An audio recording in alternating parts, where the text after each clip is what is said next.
Every era has its frontier. A line between what is and what's next. We've played the game, built the legends, carried the weight. But this is different. This is where the game leaves the ground.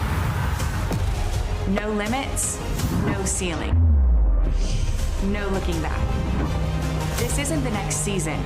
This is the next frontier.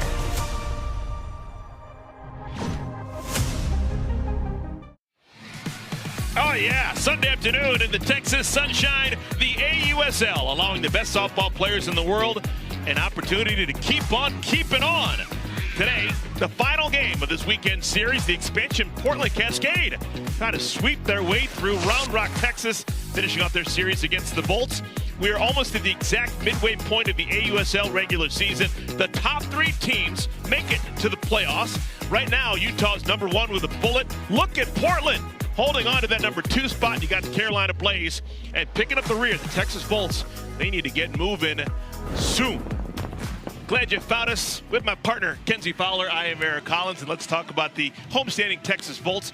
Kenzie, they've already lost 2 games in the series. We're at the point in the season where they need to start piling up some wins. You saw the standings there. It's separation time, and so you don't want to be swept. And this was an up-and-down week for Texas already. We saw them have 2 huge wins earlier this week against Chicago, but the last two games against Portland, you have to credit the cascade of what they've been able to do. For Texas, their offense has got to get going today. Yeah, that offense usually relies on the long ball, and they've got a really good long ball hitter in Aaliyah Binford. She has been amazing to watch. The breakout star, in my opinion, for Texas. A 2-way star. We've seen her consistently pitch it in the circle, but to me, it's what she's been doing offensively with her bat. 5 home runs. She's been in the middle of the lineup, and to me, she just provides the energy for Texas. We've seen her go yard a couple of times this week. We have not seen her go yard in this series, so look for Binford to make something happen anytime that she is on the plate. And then you go from a veteran to a true rookie. How about Megan Grant? This is a name that we all know. Our NCAA single-season home run record holder has not skipped a beat. 4 home runs already.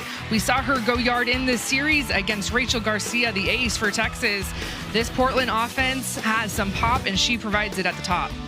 Really fun numbers so far this season for both Binford and Grant. They've combined for 9 homers. Binford, of course, leading the league in homers, tied with Maya Brady. Hot in pursuit, Megan Grant, when she ever gets a pitch to hit. She has been pitched to very carefully so far through her first 11 games as a professional. All right, getting ready to get this started. Let's take a look at the lineup card submitted by head coach Taraya Flowers. Portland Cascade will have Corby Otis. Really good series for her. She leads things off. Followed by Grant Sydney Stewart. Mia Davidson, 3rd game this season for her. Cahalan Vidalis Powell. Sis Bates, Kendra Falby, rounding out the 9. They will bat against veteran international player Allie Carta. She has played all over the world over the last decade and a half. She is fun to watch.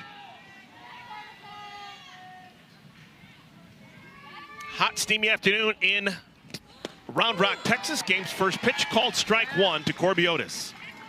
Now, this has been the debut for Allie this week with the AUSL. You look at her bio. This is one of the most decorated young arms in our sport of this generation. Pac-12 Player of the Year. She was a member of that Olympic squad in that 2021 year, if you will, but it's been fun to see her suit up for Texas for the first time this week, and she's been playing very well in the Japan Diamond Softball League. I just came over from really good season over in Japan. She's been over there quite a bit. She's been playing pro ball in Japan since 2019. She graduated from UCLA back in 2015. She's been a pro somewhere in the world ever since.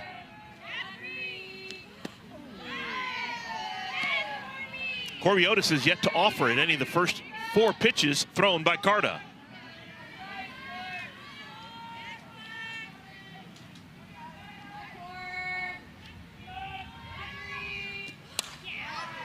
Lifted in the air, foul territory. There's a ton of foul area here, but that ball still finds grass. So Otis remains alive, 3-2.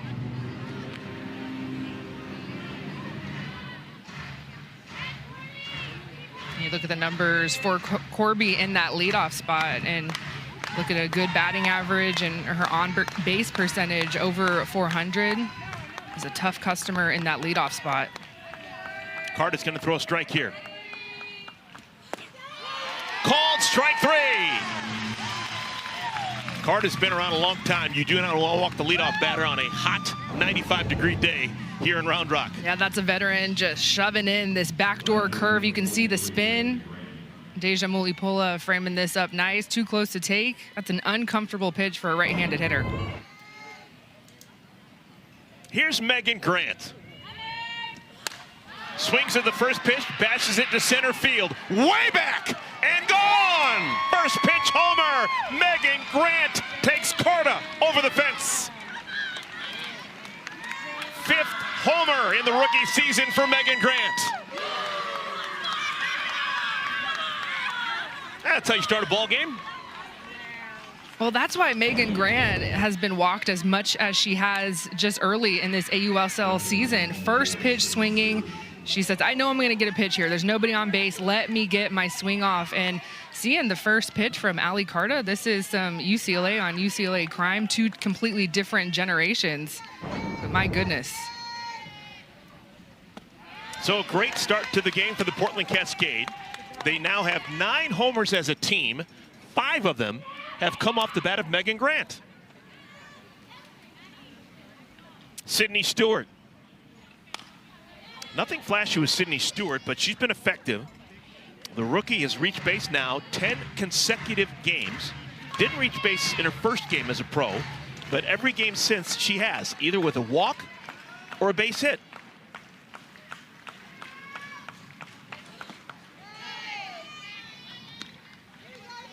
Well, you always look at a lineup with Megan Grant in it, and I always look at the hitter who bats behind Megan Grant, because that hitter is going to get pitches. And it's a daunting task for a rookie to have to do that, although Megan Grant is a rookie herself. But Sydney Stewart trying to find her way. Ali Carta, phenomenal bounce back. That's a veteran bounce back right there after giving up the big swing. Go right back to it, that backdoor curve, getting the rookie looking for a K. All right, the home run hitter, Megan Grant, is standing by with our own Maria Tribal Piece. Megan, you've been walked a lot already this season. You're aggressive on that first pitch. How important is that in this league? Very important. You know, it's hard to get behind in the count in this league. I mean, every pitcher's an All-American here, so just looking to get a good pitch to hit and just attack. Now you get to watch your teammates do the same thing. Thanks, Megan. Thank you. Thank you, Maria. Thank you, Megan. And how about Mia Davidson? Hit with a pitch, 2nd consecutive game. That's kind of been her MO as a professional. Davidson has now been hit 25 times in 47 AUSL games. Loved that interview with Maria and Megan Grant, the fact that she still had her helmet on. Yeah. She's just like, well, I'm not going to take it off. I'm good. Here's Kenley Cahalan. Cahalan's had a nice rookie season. 6 hits, 1 of them a homer. She's played close to flawless defense. It's been a big reason why Portland has had a 7-4 record through 11 games. Their defense has been as good as their pitching. Hitting has lagged behind quite a bit, but they're doing it defensively. They've got to be very excited about what their offense has shown in this series, because you think about Portland and you look at the stats, it's all about that defense, all about that pitching. So if the offense can start to get into a groove, especially at this time of the season, we were just talking about how we are right around that halfway point. And so it's time to figure out what the lineup is looking like and getting everybody cohesive and getting our at-bats together. It's been a little bit of movement, right, with Kenley Cahalan. She's kind of been at the bottom of the lineup, but she has slowly worked her way up to that 5 spot. And then you add the big bat of Mia Davidson. Things are starting to shape up for Portland. 2 balls and 2 strikes. Carter has a chance to strike out the side.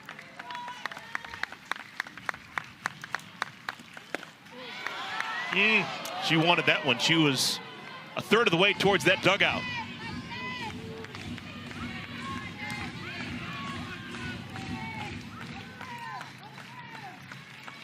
Three and 2.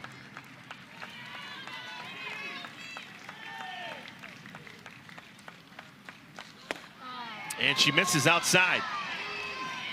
So the last 2 batters have reached without the benefit of a base hit. Davidson was hit, and now Cahalan draws the 2-out walk.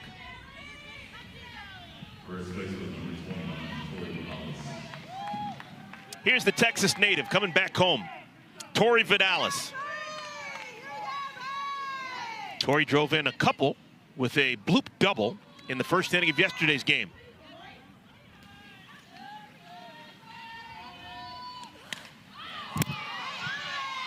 Classic Vidalis swing. 0-1. Now this is a hitter that does not get cheated. Loves to swing and gets amped up when she sees her teammates on base.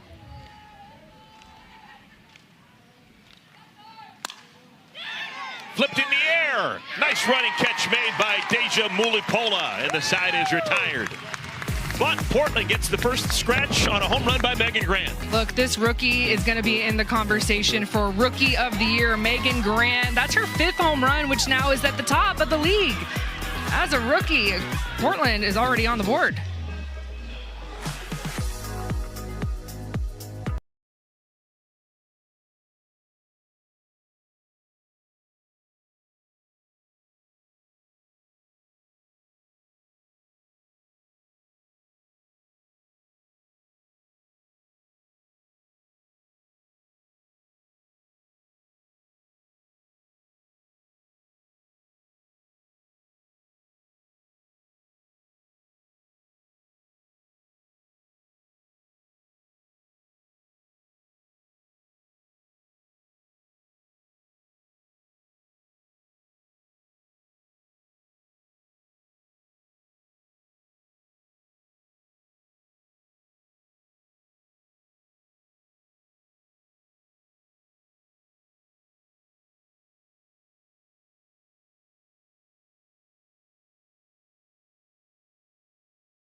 Bottom of the first inning here at Del Diamond, Round Rock, Texas. The locals going to head to the bat rack.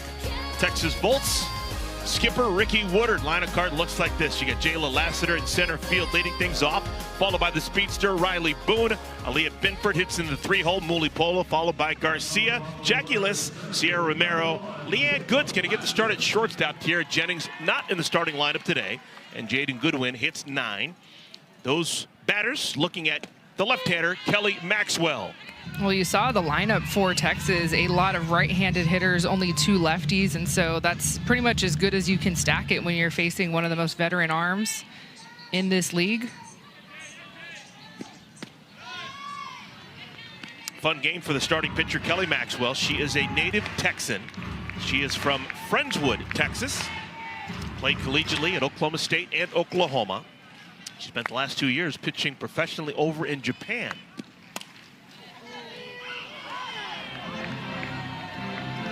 She spreads the zone so well up and down vertically, working her rise ball, and has an elite changeup. Of course, she'll use that curveball to both sides. Lassiter's got power in the leadoff spot. She's got 2 homers. Maxwell strikes her out.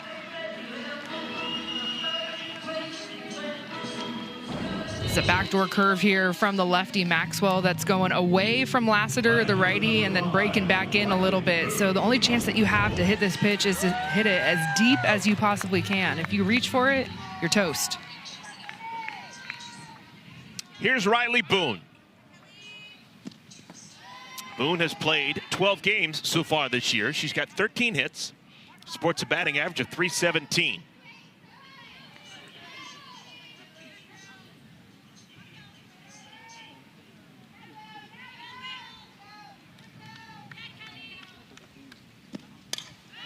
pops in the air. That'll make it just out of the reach of the catcher, Sydney Stewart.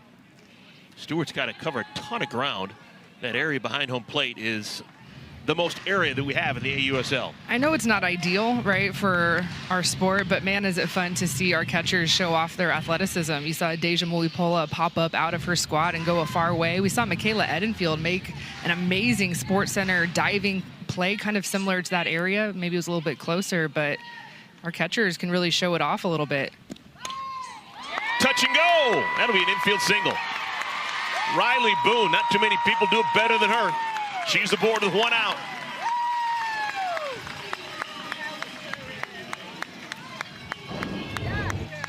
Well, she just deadens this bunt so perfectly. You can see how late Riley Boone showed that bunt, so the defense just a little bit caught on their heels. But there's no chance by the time Sydney Stewart picks this up. Yep, Riley Boone already at first base. Here's Aaliyah Binford. Real opportunity for Texas here in the first inning. Binford is the main power threat so far through the first 12 games for Texas. She's got 5 of the team's 16 homers.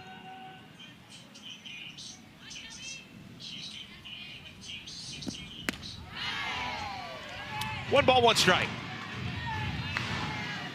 It is amazing the journey that Aaliyah Binford has made over the last 365 days. Finished her college experience and then immediately went into the AUSL reserve player pool. She was not on team last year to begin the season. She was picked up on July 3rd and been a fixture both in the batter's box and also in the circle ever since. Yeah, she's been Texas's most used pitcher in relief. She has racked up those innings coming in and closing games out. And then, of course, she's at the top of the league with 5 home runs. And you see the big swing. It doesn't matter if there's 2 strikes, 1 strike, no strikes. Aaliyah Binford is going to swing the exact same way. And so you feel that as a pitcher. I'm not going to throw anything around the heart of the plate. I'm going to go up, away, because I know the power that Binford has in her bat. Maxwell has now struck out 2 of the first 3. She'll have to deal with Deja Mulipola. These two are familiar with each other. They go back, seen each other at a lot of different levels, most recently over in Japan.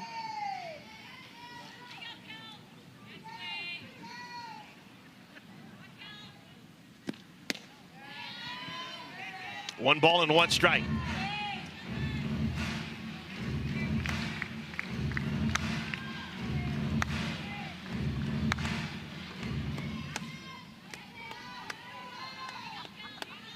Boone still on at first base. 2 balls and a strike.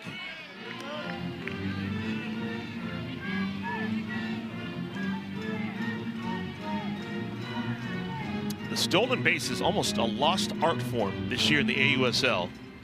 Texas has only stolen 4 bases. Portland has only stolen 2.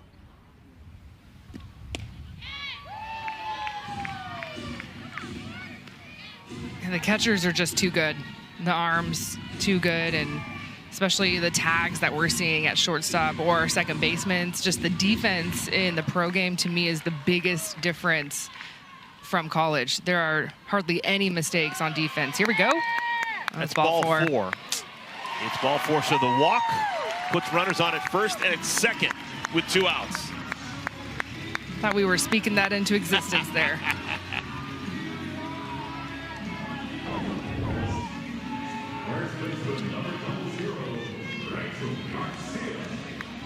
Would have been a bang-bang play. She was safe, but it would have been super close. Well, and also just, I know it was ball 4, but Sydney Stewart throwing through Deja Mulipola as the hitter's running across you. All right, Rachel Garcia is going to bat in the 5 hole. Rachel's the first baseman today. 1 for 6 on the season. Has driven in a run.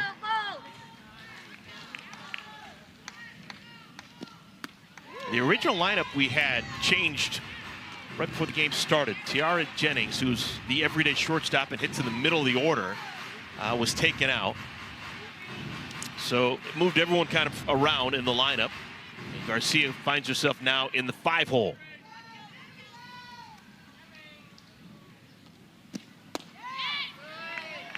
Two balls and a strike. To the right-handed hitters of Binford, Mulipola, and now Rachel Garcia, Kelly Maxwell, everything has been away. She's been trying to get maybe some right side of the field contact, end of the barrel.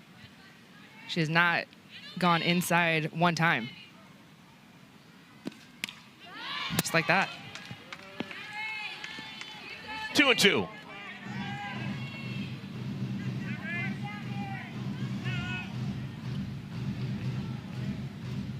Texas would love to get on the board here in the first inning. They've had slow starts offensively so far in this series. Trying to answer the runs scored by Portland in their half of the first inning.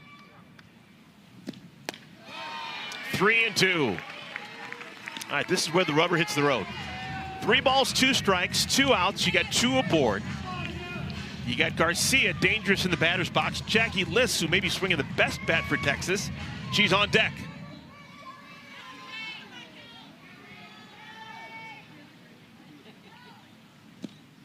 Way outside. So Maxwell having a hard time hitting mitt right now. She has walked a pair, and the bases are loaded for Texas. The last 2 pitches were not even close. Sydney Stewart was actually having to try and keep balls in front of her. We are 5 batters into this first inning. We've had 1 ball put in play, and it went about 10 feet away from home plate. It was the bunt single by Boone. Everything else has been either a strikeout or a walk. And again, Maxwell misses badly. And Maxwell seems to be asking Stewart to change her setup. Stewart was set up outside. I think Maxwell just wants to set up right behind the plate.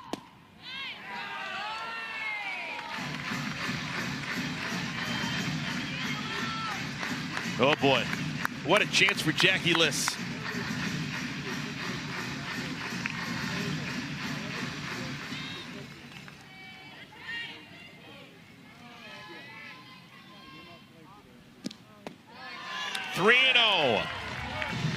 All right, Kenzie, you got a young player, Jackie Liss, who is swinging well. Do you allow her to swing? 3 balls, no strikes. No. I'm taking here. You need a big inning. Especially the way that Texas they've had opportunities the last 2 games, just have not been able to come across. Maxwell gets the benefit of the doubt, 3-1.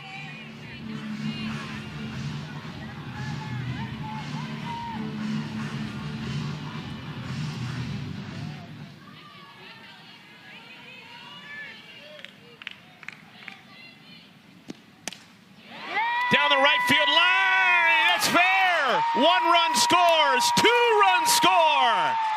It's a 2-run single for Jackie Liss. Didn't hit it hard, but hit it in the perfect spot. Yeah, the way that she was able to get to this pitch, look at the location. This is not a strike, this is a ball. This is ball 4, but you'll take 2 runs instead of 1. And just enough in front of Megan Grant out in right field. But how about Jackie Liss? She has been the hottest bat, has had hits in the last 2 games, so has a hit in every game in this series. And because of that, she got bumped up from the 8 to the 7 spots where she kind of has been hanging around. It's a big promotion. Going up a little bit, working your way up. Here's Sierra Romero. Runners on at the corners for Sierra.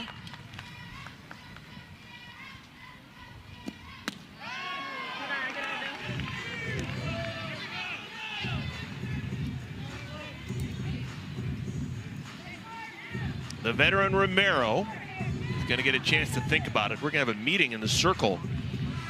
We're in the bottom of the first inning, but we already have activity in the Portland Cascade bullpen.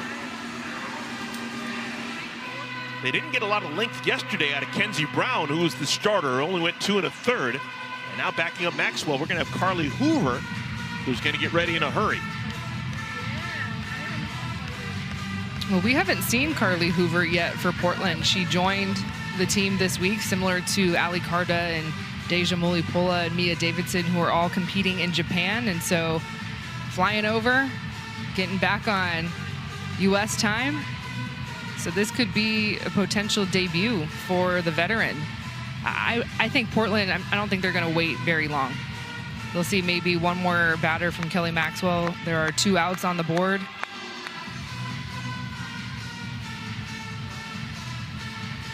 Maxwell came into this one struggling to find the strike zone consistently. 12 1/3 innings of work coming into this game, 8 walks. She's walked a pair here in the first inning. That's been an issue. There's a quality strike to Sierra Romero. 2 balls and a strike.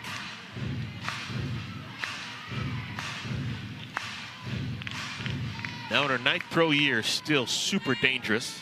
Couple of homers for Romero. Back-to-back strikes poured in by Maxwell. That's the pitch I've been looking for. You have to have something on the inner half to open up that outer half. If that's the side that Kelly Maxwell is more comfortable with, you just have to show something on the inner half.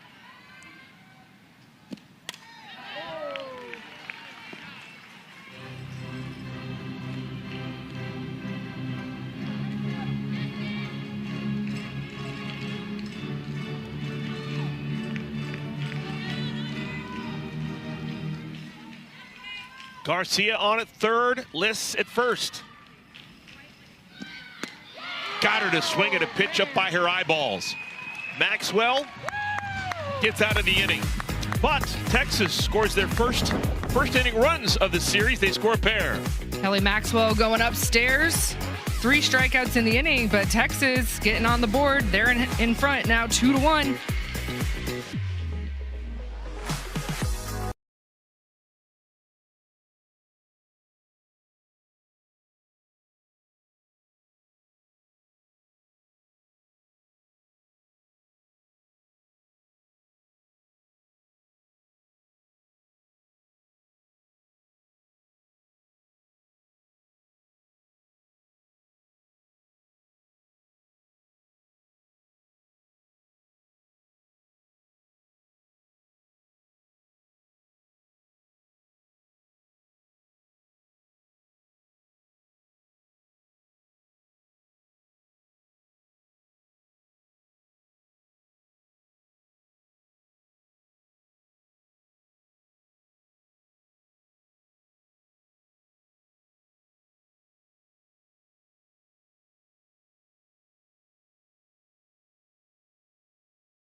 The AUSL is sponsored by Miralax.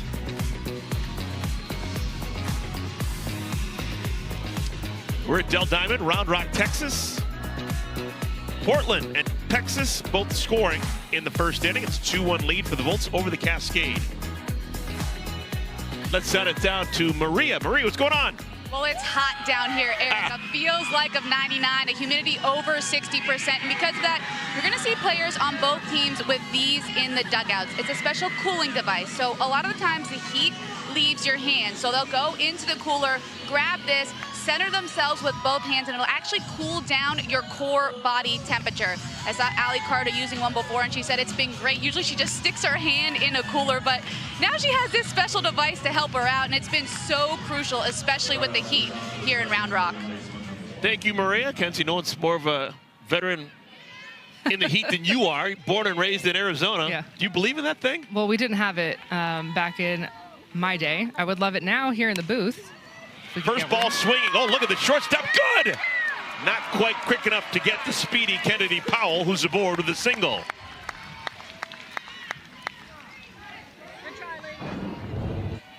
Well, we talked about how Tiare Jennings was scratched from the lineup right before game time, and so a quick shift of the infield. Leanne Good goes to short. Sierra Romero at second base. So Powell is aboard. Here's Sis Bates. Sis shows bunt, takes a strike. Sis hitting .214. She's got 6 hits on the year, 28 at-bats. She's driven in a run. 0-2.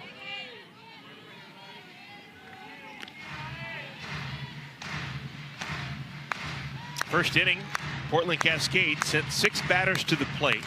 They had the home run by Megan Grant. They also had a walk and a hit batter.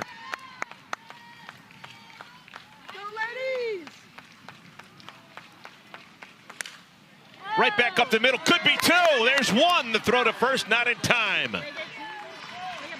Sierra Romero just couldn't get enough on that throw to get the speedy Bates at first base. That was perfect positioning from Romero up the middle. It's hard to go to your right and then have to reset your momentum and go to your left into your throw. But that's an unproductive out for Portland, and that's a big first out for Texas. Here's Kendra Falby. Falby now .276 the batting average. She's got 8 hits so far in the first 11 games of her season. And she has run down everything out in center field.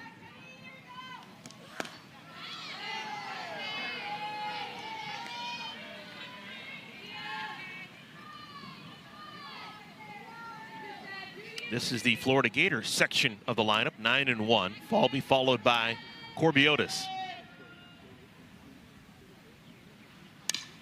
Softly hit, foul. 1-2. I just love the fact that Corby and Kendra hit together in the lineup in that 9-1 spot, and they also play together in left field and left field and center field rather. It's just fun to see them together as one. All the way to the backstop. That is 1 base. Can't take 2 unless you were in the process of trying to steal a base. It's one of the adjustments we have here because there's so much territory behind home plate. It's ruled a wild pitch. You can see that faint line right there.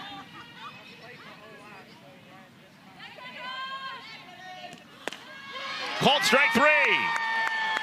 That is now 3 strikeouts for Carta. All of them have been strikeouts looking. And they've all been on the same pitch, the backdoor curve. And this is tough for Kendra Falby because the pitch prior to this one was up over her head, so she's kind of leaning back a little bit. And then Ali Carta just goes low and away with some good velo behind it. Here's Corbiotis, her second look at Carta. She struck out looking back in the first inning to begin our ball game. Native of Littleton, Colorado. That's suburban Denver. Played collegiately at Louisville and finished off in Florida. It's their second year as a pro. Last year she hit .346 with 2 homers while playing for the Blaze. This year the numbers better across the board as a second-year player. It was interesting. We were talking to Coach Flowers before the season started and kind of asking, okay, who are the leaders on your team? Probably leaning towards Tori Vidalis or Sis Bates. And she was like, yes, them as well, but also Corby.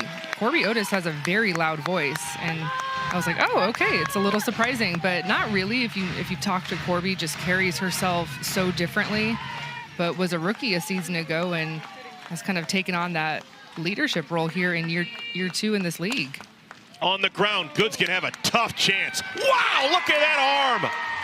Leanne Good with a howitzer across the diamond to cut down Corby Otis and end the inning. Yeah, slotted in at shortstop right before the ball game. But if you know anything about Leanne Good, is she can play any position in the infield. Look at that cannon across the diamond. That's a big time out.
at the Sephora Braid Bar. Let's go get our hair braided, see what they're up to.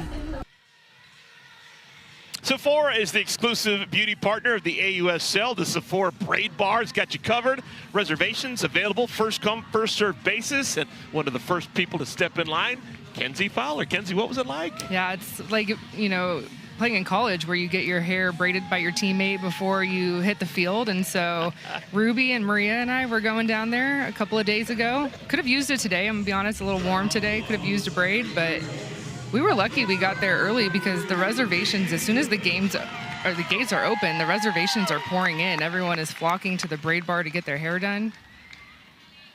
We noticed that you didn't join us. I did not. Okay. I did not. Not enough to work with.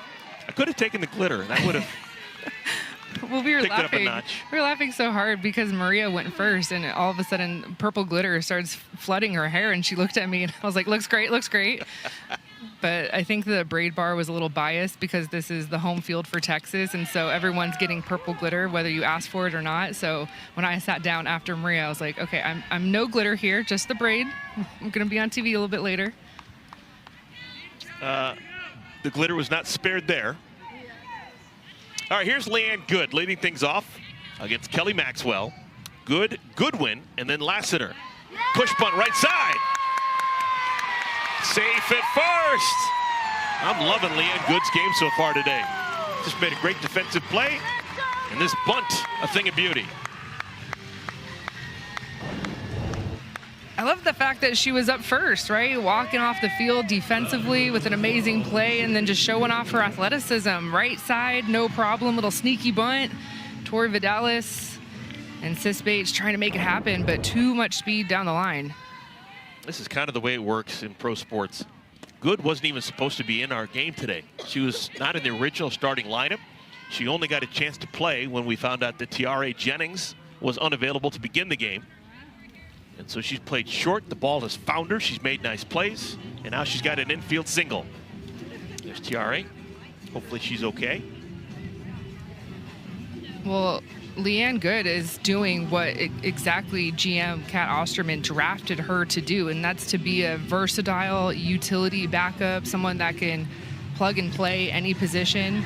Knew that she needed someone in the infield, and of course, a Texas on Texas kind of situation there where I'm sure Kat has watched every single game that Leanne has played, playing for Texas, and so she's like, I know exactly what she is capable of. She is the person that we need. Well, with Good doing her thing, the Texas Volts are looking for a good win. They need one. Hey. Lost the first two games of this series. They'll take a win any way they can get one. Here's Jaden Goodwin with a bat in her hands. Oh, and she's hit. Number 9 hitter is hit. And so we've got runners on at first and at second with nobody out for Texas. Okay, so bottom of the lineup doing their thing, doing exactly what they need to do, setting the table, turning the lineup over to the top for the second time. Quick break from the action, guys. And to those of you who've already subscribed or clicked to like and follow us, we certainly thank you. And you probably already received your free gift, and you can skip ahead. But for those of you who have not yet clicked that subscribe or follow button, we would like to ask you to do that for us because it really helps the channel. And we really appreciate those who support us so that we can keep making great content and growing this channel. So stay until the end of this video where we'll say thank you for watching and supporting us, but we'll do it in a tangible way you can personally enjoy and one that really brings actual value to you by giving you your choice of one of these 21 great digital guides or manuals you see on the screen right now covering a wide array of useful subjects, and you'll even be able to read their table of contents before you decide. And that's how we know that each one of you will find something helpful and beneficial to your life's current journey or your future goals. They're valued between $19 and $27, but completely free. We'll see you at the end of the video and then provide you the simple steps to go get it and select yours. Now back to the action, folks. Doesn't feel good. This is amazing. First time through the lineup, Maxwell has 3 strikeouts, and the other 6 batters have all reached safely, either with a hit, a walk, or being hit with a pitch. That's really hard to do. Here's Jayla Lassiter. Lassiter's got power. She's got 5 hits on the year. 2 of them have been home runs. In a previous generation, this would be a bunt situation. The bunt still lives. 2-0.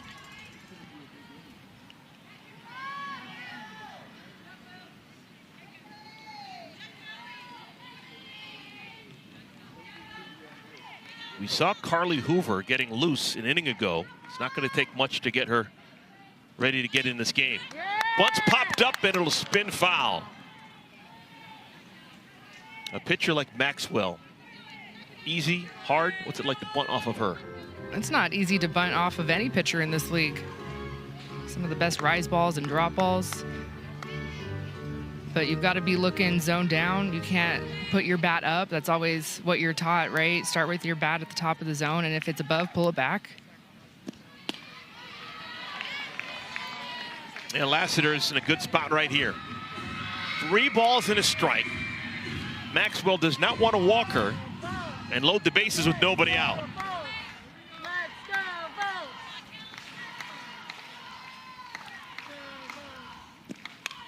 Bunt laid down. That's a good bunt. So Lassiter sacrifices herself, puts 2 runners in scoring position with 1 out. Women's Sports Sunday rolls on as New York's going to take on Golden State tonight at 7 p.m. Eastern Time on ESPN. Countdown at 6:30 p.m. Eastern Time precedes it. Catch it all on ESPN, Disney Plus, and stream it live on the ESPN app.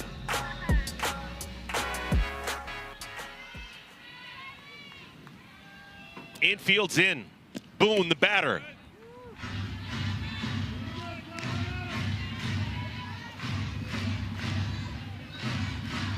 Just handed a note. That bunt by Lassiter is a bit of an oddity. She had all of 1 sacrifice bunt as a college player. But as a pro, she's able to get it down. I love it.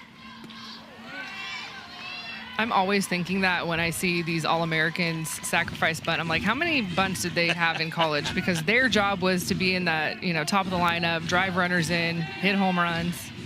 But at this league, station to station still exists. Boone singled and scored an inning ago.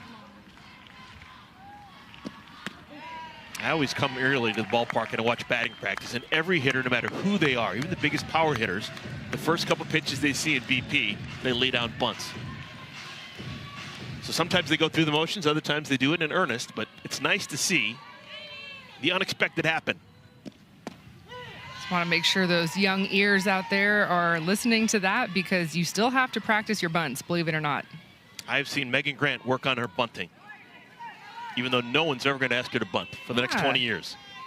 And be multifaceted with your bunts. Drag bunt, push bunt, sneaky bunt. Right back to Maxwell. And they've got the runner on third caught in a pickle. Good is going to be tagged out, and that will allow Boone to move to second and Goodwin to move to third. So Good stayed alive long enough to get everyone into scoring position.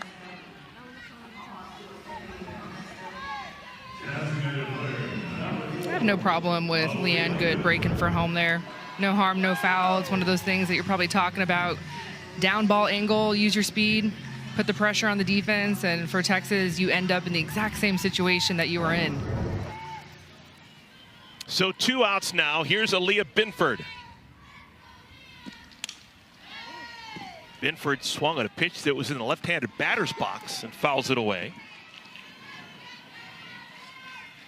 5 homers in 37 at-bats for Binford. Struck out an inning ago against Maxwell.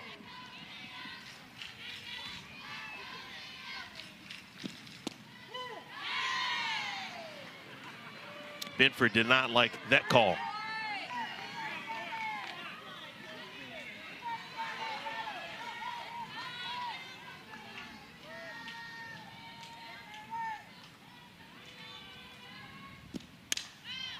Popped up. Sis Bates makes the play, and the side is retired. So, Texas, they get the first 2 runners on, but they cannot score. They still lead 2-1 as we head to the 3rd inning. Megan Grant will bat when we come back to Round Rock.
Well, our NCAA single season home run record holder has not skipped a beat here in the AUSL. And Eric, you and I had the privilege of seeing her first pro home run, and I want to see this highlight every single time. One of the biggest swings that we will ever see. We were talking about how that ball would have cleared a couple of MLB stadiums, and she's just kept at it. 5 home runs now.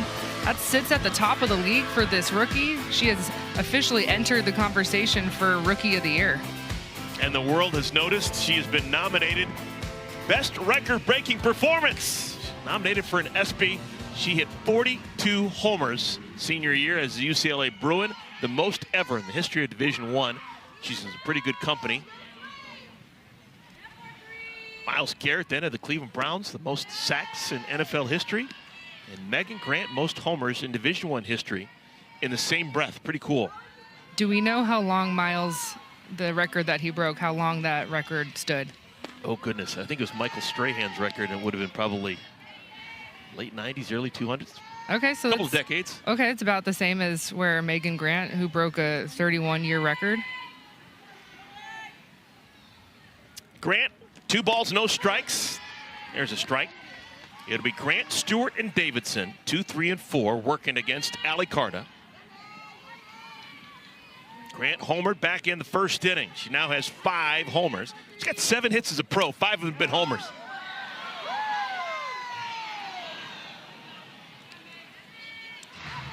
I think one of the cool things, certain programs, I think UCLA, I think Oklahoma, clearly, I think Arizona, the rich history, we're talking about decades of excellence, and all the generations respect each other, both forward and backwards. We're seeing that right now. 2 UCLA Bruins in Carta and Grant. Before you had Grant, you had Carta. Before you had Carta, you had Jelly Selden. You had Amanda Freed. You had Natasha Watley. You had Try Stacey Flowers. Newman. Sure. In the first base dugout for Portland. And the walk is issued. Carta walks Grant. Leadoff batter aboard here in the 3rd inning. Let's check in with Maria. Well, you guys just talked about a lot of great softball players, and we're always wondering what makes people so great. Megan Grant has incredible process. She actually travels with a weighted sled with her to every venue. There's a bungee cord on it and a 45-pound weight that she uses to move back and forth throughout the outfield or cages grass. In addition, after every at-bat guy, she comes into this dugout and starts taking notes in a notebook. So process-oriented to help her see success. That is amazing that thing has traveled all over the country already this year. Thank you, Maria. Excellent stuff. And she's also known for her breathing routine. And so it's, you know, one thing that can stay the same is your routine. Yes, you're transitioning over from college to the pro game, and there's so much chaos going on around you. But if your routine stays the same, you have a great chance of keeping that success rolling. Just to talk about the commitment to what she's doing. That apparatus has been to Durham, North Carolina. It's been to Salt Lake City. It's currently here in Round Rock. It's going to make the trip to Chicago tomorrow, and then it's going to go to Oklahoma City. This Portland team has been on the road seemingly the entire season. They played 3 home games, and they've been on the road. This is now their 9th road game, and they still have 2 more series before they get back to Portland for the next home game, which is going to be July 7th. Really kooky schedule for Portland. 2 balls, 2 strikes to Stewart. Tied her up inside. Corner gets the strikeout.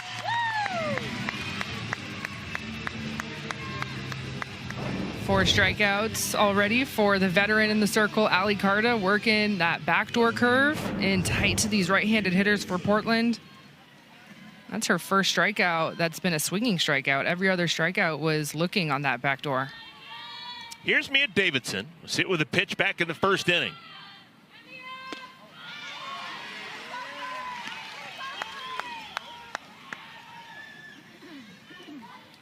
Mississippi State star.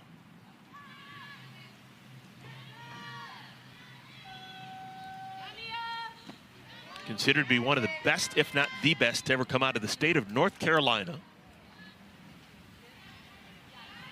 She is close to the triad, that Durham, Chapel Hill, Raleigh area of North Carolina. Right into the glove of the third baseman, Jackie Liss. 2 down. Jackie Liss, she's had a lot of action early in this week with her new position, third base. We've seen her at first base the majority of the season for Texas. Of course, that's where she played when she was at Texas Tech.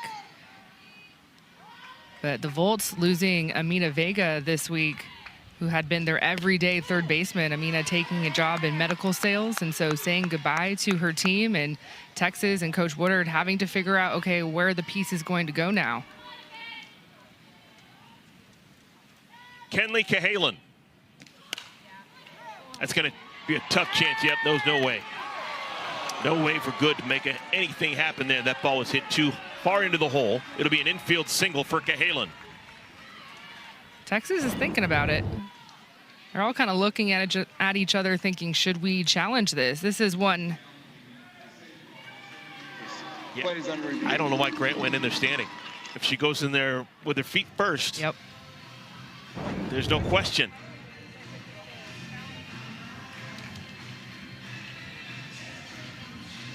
You get 2 challenges in the pro league.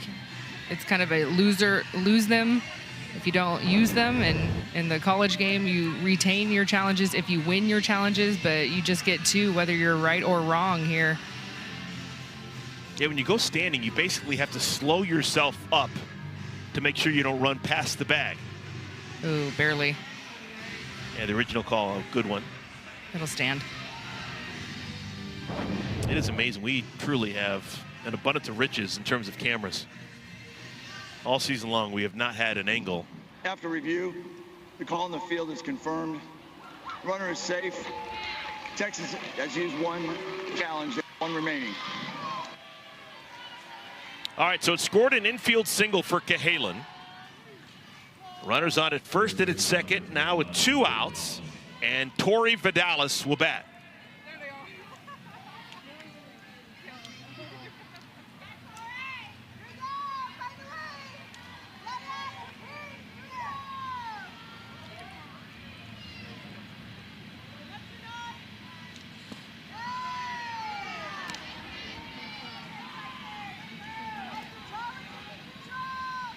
Tori, like the pitcher Ali Carta, an Olympian back in 2021. Vidalis, part of Team Mexico.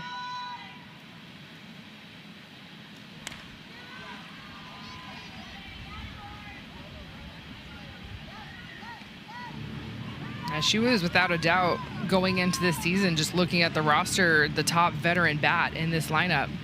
This is a very young team. A lot of rookies, a lot of second-year players.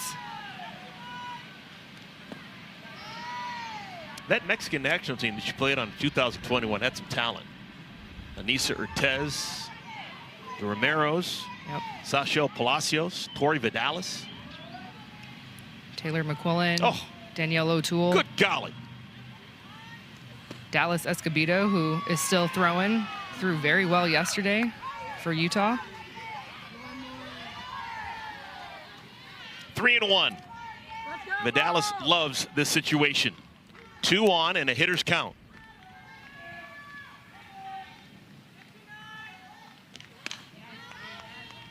Got sawed off. Carter's got something going on where that ball just shoots in on righties.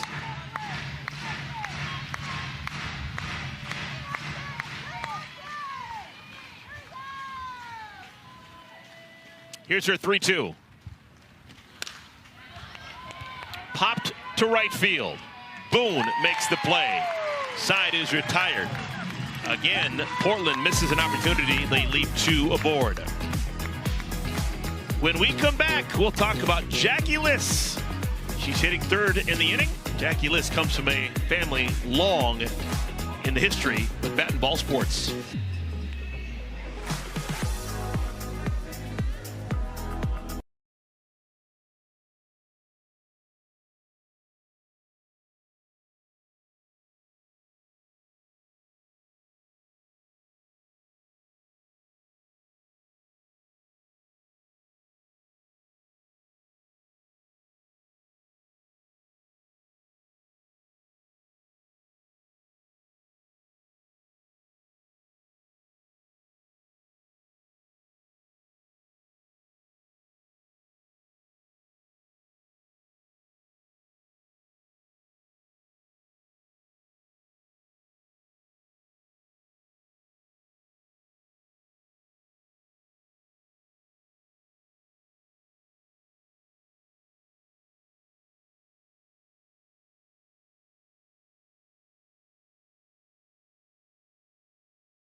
Homestanding Texas Volts leading the Portland Cascade 2-1 as we play the bottom of the third inning. You'll see Mulipola, Garcia, and Jackie Liss batting here in the third. With more on Jackie Liss and her family, let's check in with Maria. Well, we know Jackie Liss is hitting pretty well right now, and it always helps to have a family who played the sport or the sport adjacent like baseball. Her grandfather, Joe Sr., 8 seasons in the major leagues, guys, and then her father, Joe Jr., reached the AAA. Oh, and then Aunt Becky played softball at SIU. Now, I did ask Jackie who the best hitter was out of all of them, and she said, according to her dad, it's her. So she's not even taking the credit herself. Her dad verifies that she is indeed the best bat in the family. Hey, that's great. Fantastic stuff. Jackie Liss has had a nice weekend, and people are starting to notice. She was hitting 8th in the lineup when we first came to town. She's moving up. She's now hitting the 6th spot out of respect for what she's done. I remember watching Jackie Liss in 2023. I think it was back-to-back NCAA regional appearances for Southern Illinois, and they were in that Utah regional, and she hit the ball all over the place. So it's fun to see her in the AUSL and Portland making a change. Hey, we got a new pitcher. Carly Hoover is going to replace Kelly Maxwell. And it's not going to be an easy situation for Hoover. She's going to face 4, 5, and 6 in the lineup. Mulipola, Garcia, and then Liss. Carly just coming over from playing in Japan.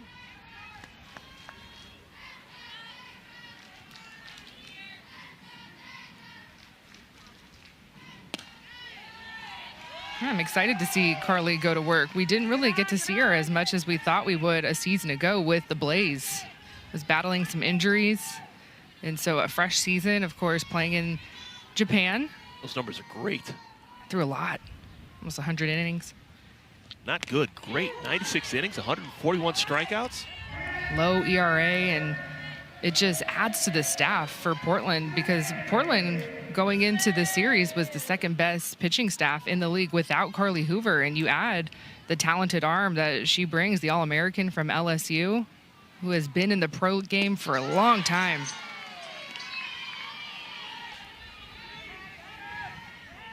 So the first 2 pitches, balls. She comes right back with 2 strikes.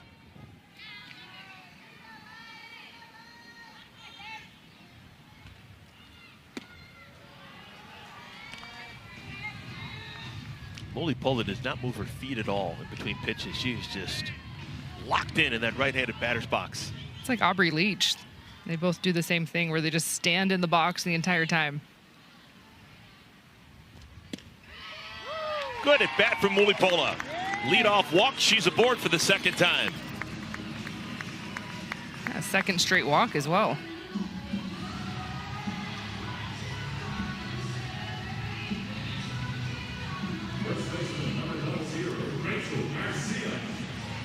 Got one defensive change to tell you about. Megan Grant has been lifted defensively. Allie Newland has come into the game. That's Allie. Here's Rachel Garcia. Rachel, first time up, walked. Come on, Rachel.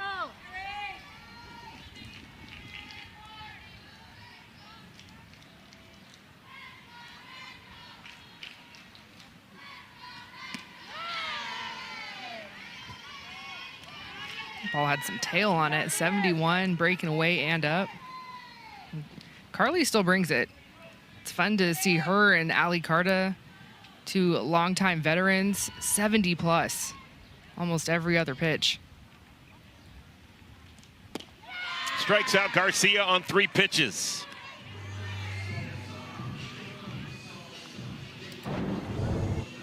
First strikeout of the season for Carly. And this at-bat was pretty simple. It was just away, away, away. Keeping it down, 70 miles an hour. Working that river to precision.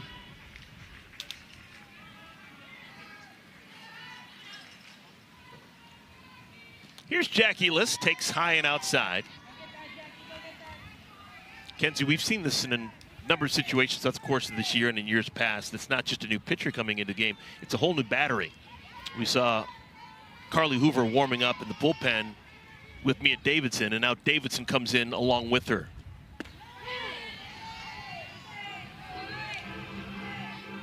I like it. Get Mia some first action behind the plate, get her in there defensively, and also at the same time, give your rookie Sydney Stewart a break, who has been catching almost every single game for Portland in this young season. 1-1 pitch. There goes the runner down to second. A little sneak attack from Mulipola. And Deja has her first stolen base of the year. She's in scoring position.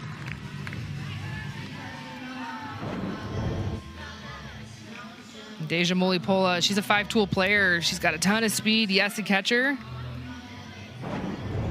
Throw was a little bit off, but showing off her speed and getting into scoring position.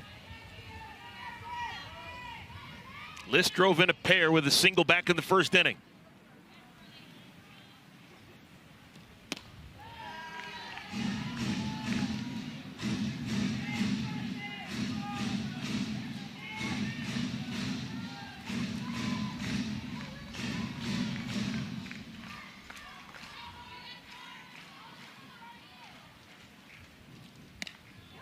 Off the end of the bat.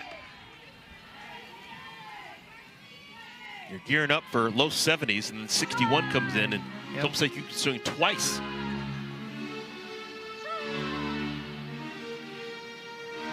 It's also in that same zone, almost like an off-speed curve. So your eyes see it in that same wheelhouse. You're like, all right, okay, it's going to be that curveball, and then it just kind of hangs. Here's another 2-2.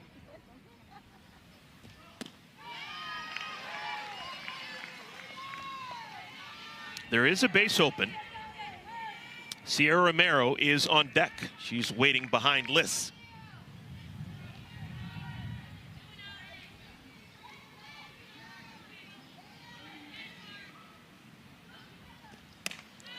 Pull down the left field line. Foul territory. Look at that play by Otis.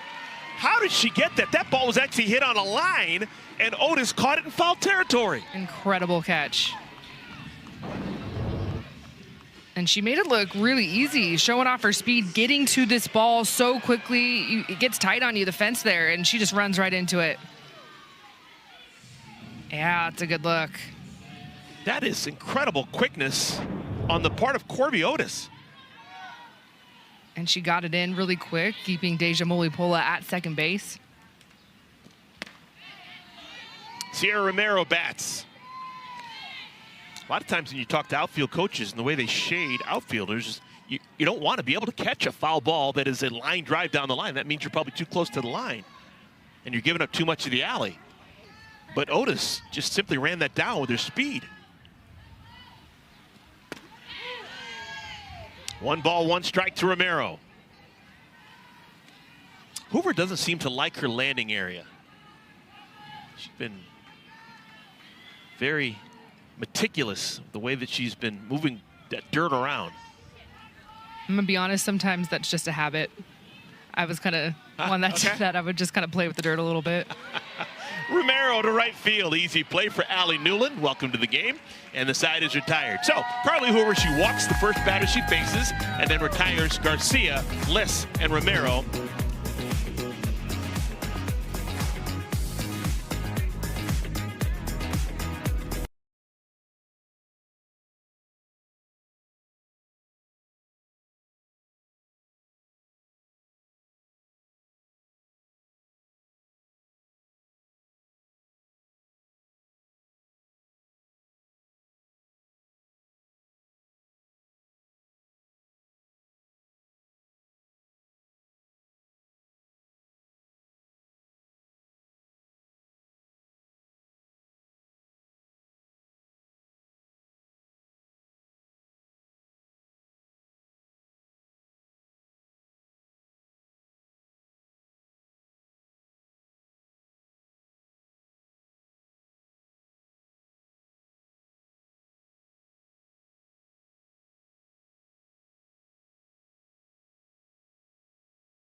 Allie Carta, the veteran. This is her first week with her new team, and she has been shoving it. 4 strikeouts, a couple of them looking. She's been keeping the ball low in the zone, working her backdoor curve and her screwball, pushing 70 miles an hour, and giving her team a chance. This is an important game for the Volts. This is going to be their final game of this homestand. They're going to be on the road. They're going to take on the team with the best record in the league in Utah over the next couple of days. And to have Allie Carta pitching the way that she can, that's going to make a big difference in the prospects for the remainder of the season.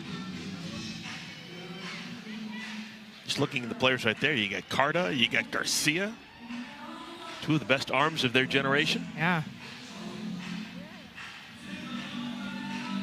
Also, just looking out at the infield for Texas, it's been a lot of rotation with different players coming in, coming out, injuries.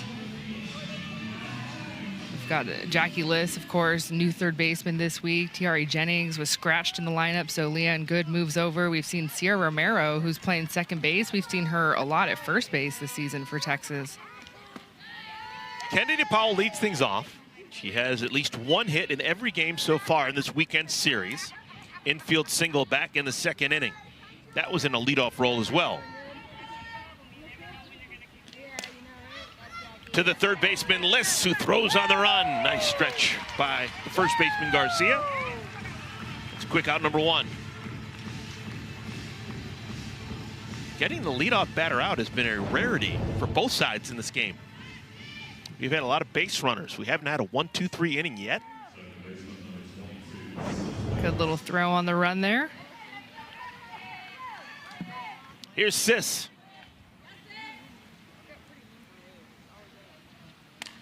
Swings to the first pitch and pops it foul off the screen.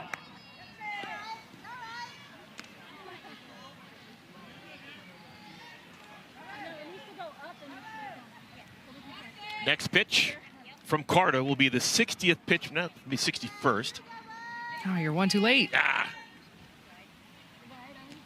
She's trending the right way. She had to throw 20 pitches in the first inning. Yes. 27 combined in the 2nd and the 3rd.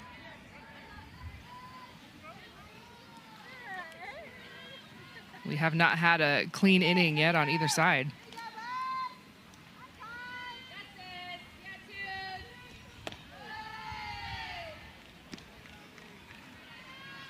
Carter didn't like that pitch. Wasn't competitive. 2-1.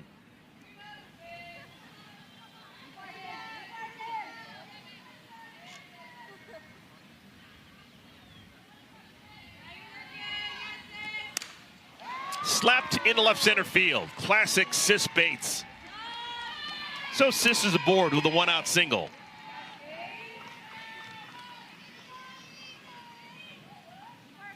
Now Monday Night Baseball is set as the Rangers are going to take on the Guardians tomorrow night at 7 p.m. Eastern Time on ESPN. You can also stream it anytime on the ESPN app. The game will be played in Cleveland, Ohio, hard along the shores of Lake Erie. First ball swinging, that is a fair ball. Falby's got herself extra bases. On her way to third goes Bates. She'll make it with a slide. 1-out double for Kendra Falby. And all of a sudden, Portland's in business. Well, that's the first time in this game that we've seen back-to-back base hits. Portland has had a hit in every single inning. They just have not been able to pass the bat and string them together. What a time to do it here. Only 1 out, bottom of the lineup does its job. And you turn it over to the big bats. Corby Otis, who has a home run already in this series, and Megan Grant right behind her, who has already gone yard today. We're going to have a quick pitching change. Texas wants to try a new look with this threat mounting for the Portland Cascade. These are the 2 players we're talking about. Falby and Otis have been together for a while, both as college players and now in the pros. Yeah, they were so excited to be on the same team again. Didn't know if that would ever be the case. And of course, you're drafted. You're like, oh my gosh, we get to run it back. So much success at Florida. And there they are, ready to go.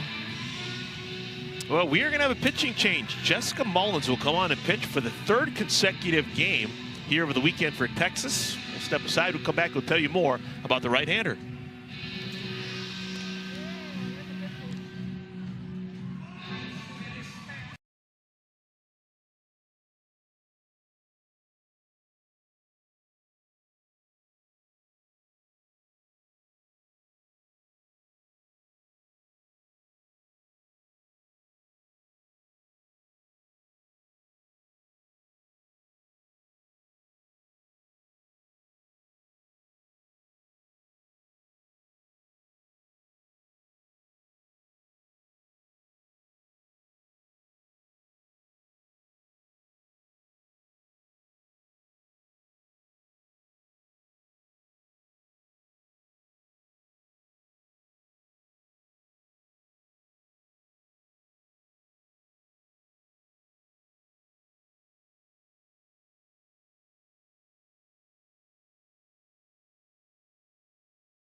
New pitcher Jessica Mullins comes on. Mullins pitching for the 3rd consecutive game this weekend against Portland. She's been used in this relief role. It's kind of been her job to come in and either close a game out or be that middle relief pitcher. And the first pitch gets away from the catcher and will allow a run to score. Oh, baby, 2! Safe at home! What aggressive base running by Falby. Oh, we got to watch this back. That was fun. Let's watch Kendra Falby. She's at second base, and she's looking, she sees it, and you see that long stride just kick it into gear. It scored a wild pitch, and 2 runners score. Portland leads by a run. Wow. What a way to come into the game, Jessica Mullins. There's your first strike, 2-1 to Otis.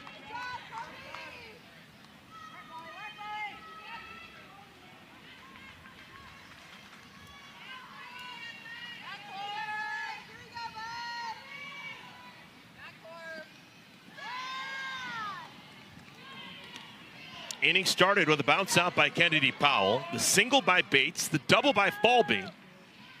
And now a wild pitch scores 2.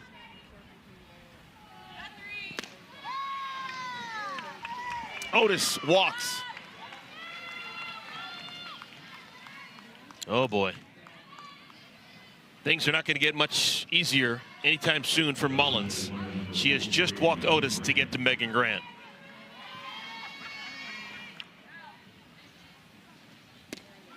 Grant homered back in the 1st inning. That was against Allie Carta.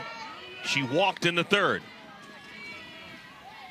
Division I's all-time leader in single-season homers, finishing with 42 this past spring for UCLA.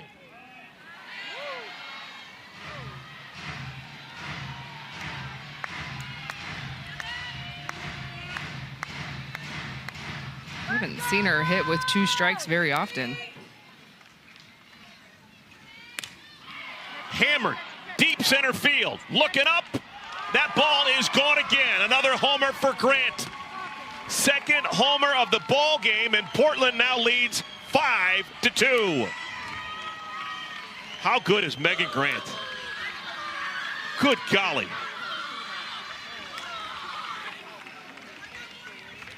She's different than most. So strong.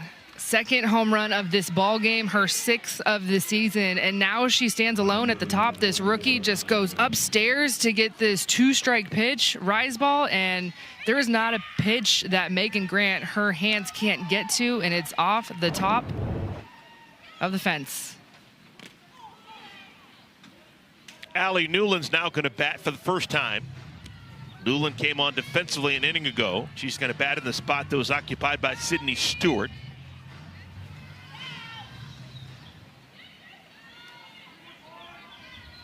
This game is turned on its heel. A 4-run 4th for the Cascade.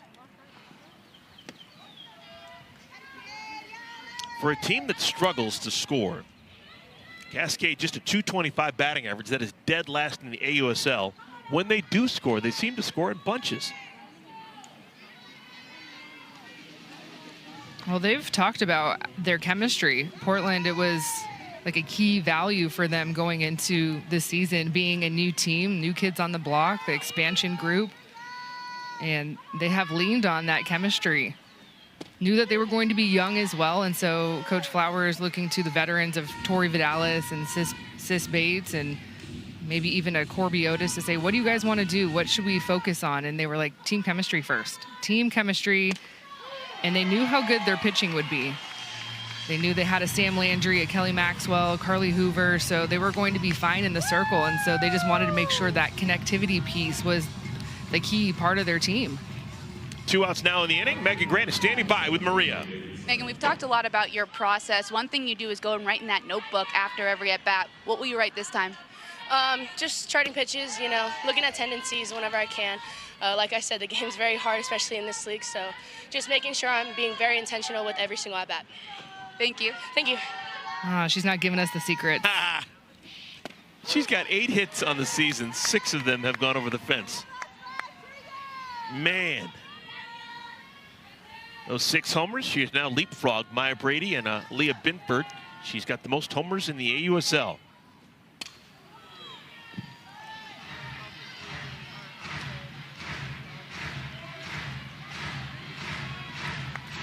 Mia Davidson lined out to third her last time up.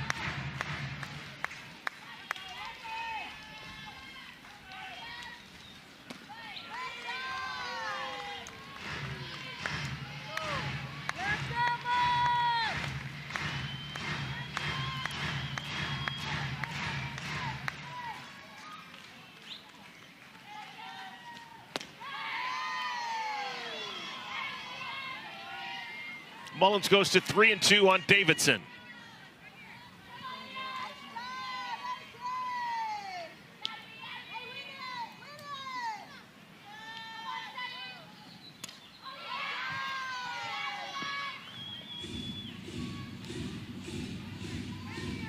Portland has been road warriors.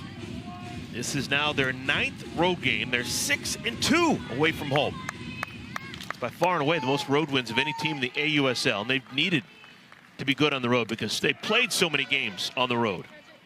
Catches made by the pitcher Mullins, and the side is retired. But the big story today has been the power bat of Megan Grant. Yeah, not just 1 home run, but 2 home runs for this rookie. This is what she did her entire career at UCLA, and we've seen it a couple of times today. The big power bat of Megan Grant is here. Let's pay attention.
Well, we're going to do it again tomorrow night. Athletes Unlimited Softball League comes your way from Oklahoma City. It's going to be the Carolina Blaze taking on the Spark. That's a 7 p.m. Eastern Time start. Catch the matchup live on ESPN2 and stream all the action on the ESPN app.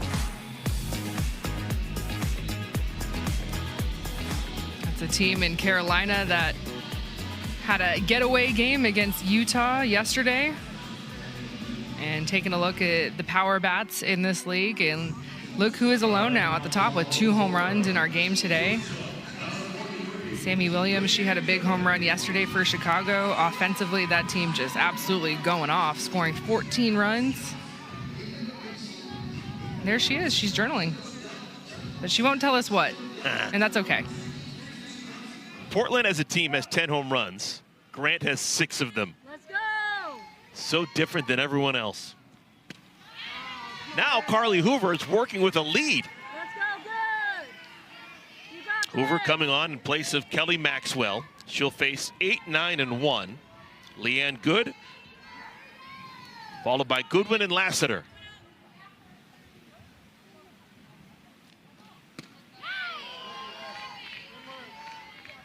One ball, one strike. Good singled back in the second inning. Let's go! She's earned her keep defensively. She played a nice shortstop today.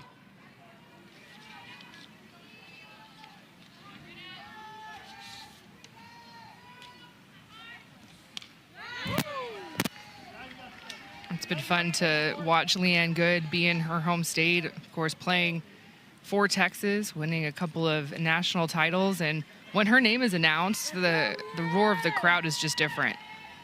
We touched on this a couple of days ago, but the two loudest cheers for Texas are Leanne Good and Nyjah Kennedy.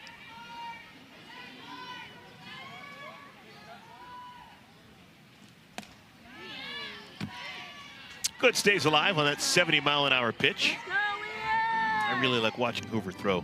Not only throw, but just her mannerisms when she's in the circle. She is so meticulous about everything on her body, from the wristbands that she has on to the glove that she's wearing to the dirt in front of her, trying to control everything.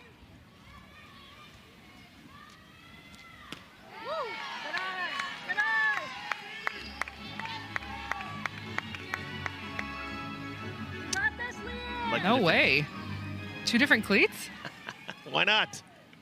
Everything's got to be perfect. Got to find the perfect shoe, even if they're different right to left.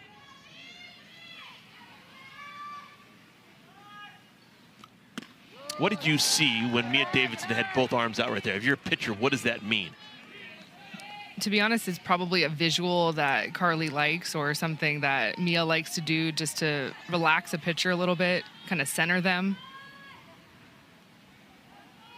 Just say, hey, focus up, bring it in, zone it in. Half swing. Vidalis makes the play. Tori read it beautifully. First out here in the 4th inning. A little check swing here, going in high and tight. Good read by Tori. And this just shows the power that Carly Hoover is pitching with. Leanne Good didn't even get to contact, and that ball got all the way to Tori Vidalis at first base.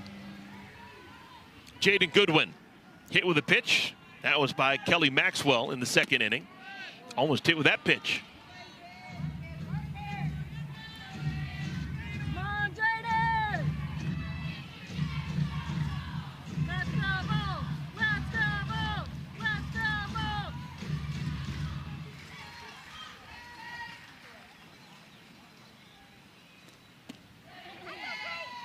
2 balls, no strikes. After the game, Texas is going to head out to the mountains, and they're going to take on Utah. It's the beginning of a 5-game road trip. They're going to go to Salt Lake City, and then they're going to go to Chicago. It's going to be the 2nd time that they've seen Utah. They got swept against the Talons back in the middle part of June. How good is Utah? Utah is just so good. Good golly. But these are important games. Texas has kind of painted themselves into the corner. You play 25 games. They've already played 12. They need to start picking up wins, series wins, and series sweeps. The time is now for Texas to come alive.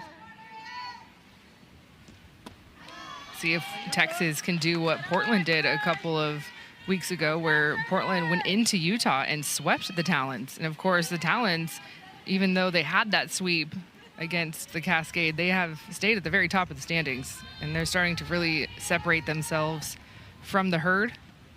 Or I should say flock in their case. I get it. Second baseman, Sis Bates, doesn't make too many mistakes. She throws out Goodwin. And Carly Hoover, after walking the first batter that she faced in the 3rd inning, has now retired 5 in a row. Well, we have not had a 3-up, 3-down on either side. We'll see.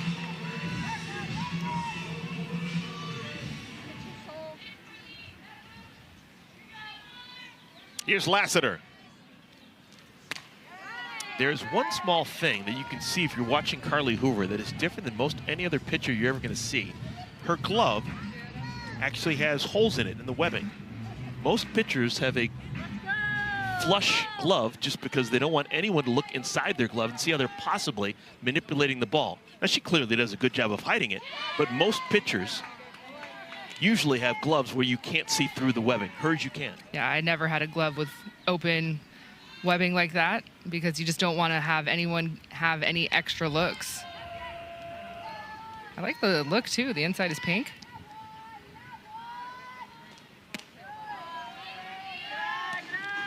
What grip did you have as your kind of standard grip every time you grabbed the ball?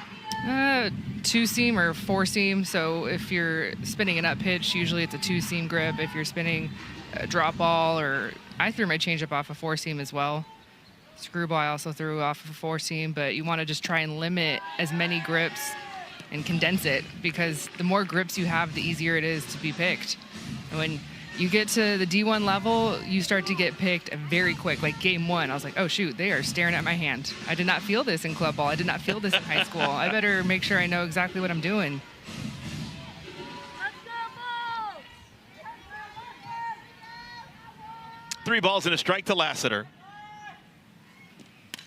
You played for the great Mike Andre. I can only imagine he was probably staring at you as well. He was trying to pick in you scrimmages as well, just to make sure that you understood, hey, you know, people are looking, and if I can see it, the other team can see what you're throwing.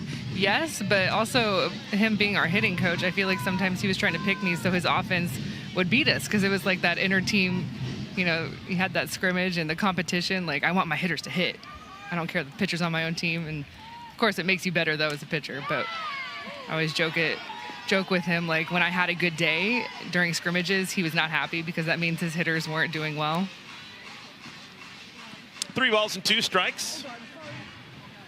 But at the end of the day, he'll come over and a coach will kind of slap you on the back like, hey, you had a good scrimmage today. Thanks, coach. It made me feel good.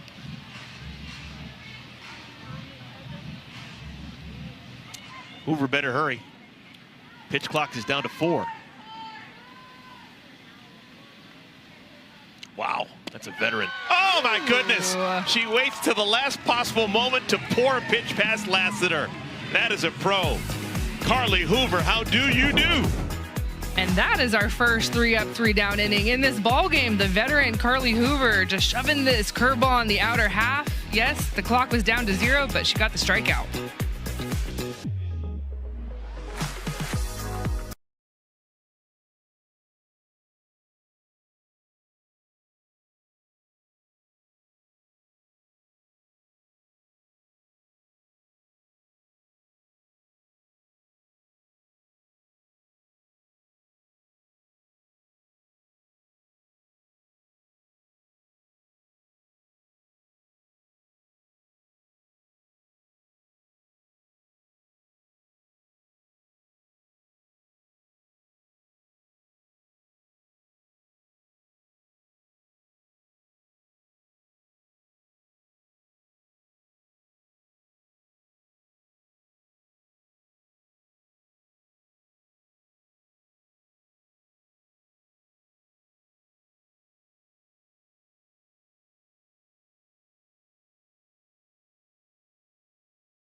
The youngest team, the expansion, Portland Cascade, they're doing something really special this year.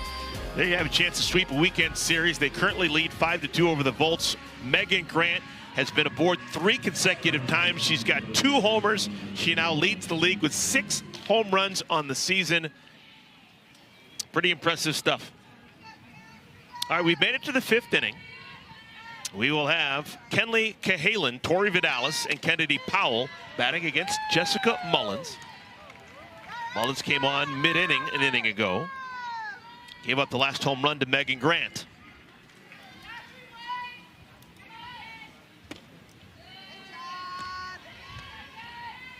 I think it's so much fun to watch Mullins throw. She is not huge by any stretch of the imagination, but you see the radar readings. You see 68, 69. Makes you wonder where it comes from. Well, she loves to get after it in the weight room. Takes a lot of pride in coming into every season in shape. Was an All-American at Texas State, so played for Coach Woodard. But yeah, she brings it. For people who watch a ton of softball, you may recognize, I see it a little bit, she's got the same hop on her follow-through that the great Danielle Laurie had when she was an All-American and Player of the Year out at Washington. Danielle had that hop when she would let the ball fly. Okay, pitching coach. Danielle could go. I saw the best of Danielle Laurie. Man, she was special. With as much pitching and softball that you've called and watched, you could probably give some pointers to some young ones. Yeah, you could. This is what it looks like. Do that.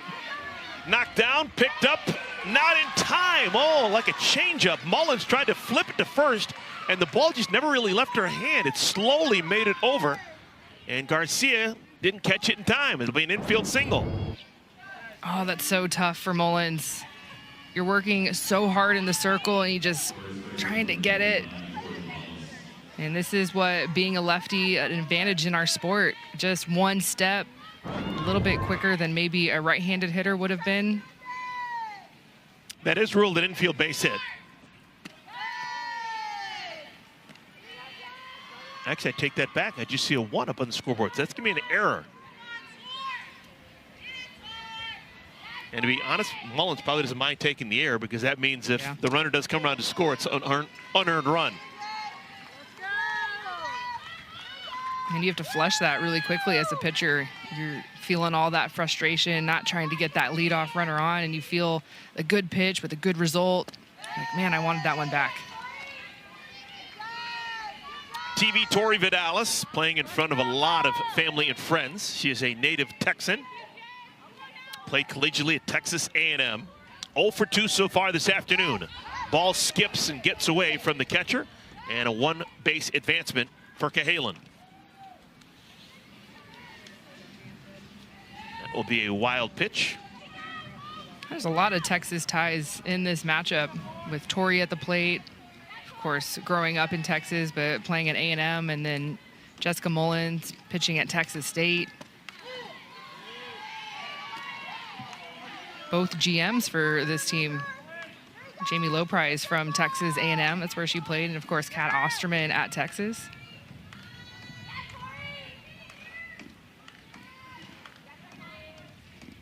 Yeah, if you're trying to come up with an elite softball league and you didn't include Texans, you would not have an elite softball league.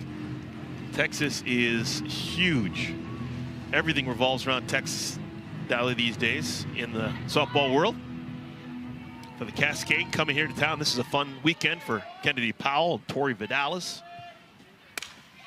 Tori hits this one well. Right field, Boone surrounds it, makes the play. Tagging from second, going to third is Cahalan.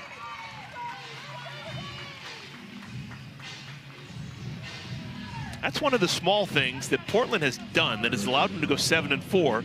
Even though they're last in the league in team batting average, they find a way to get the base runners from first to second, from second to third. When they're third, they score them.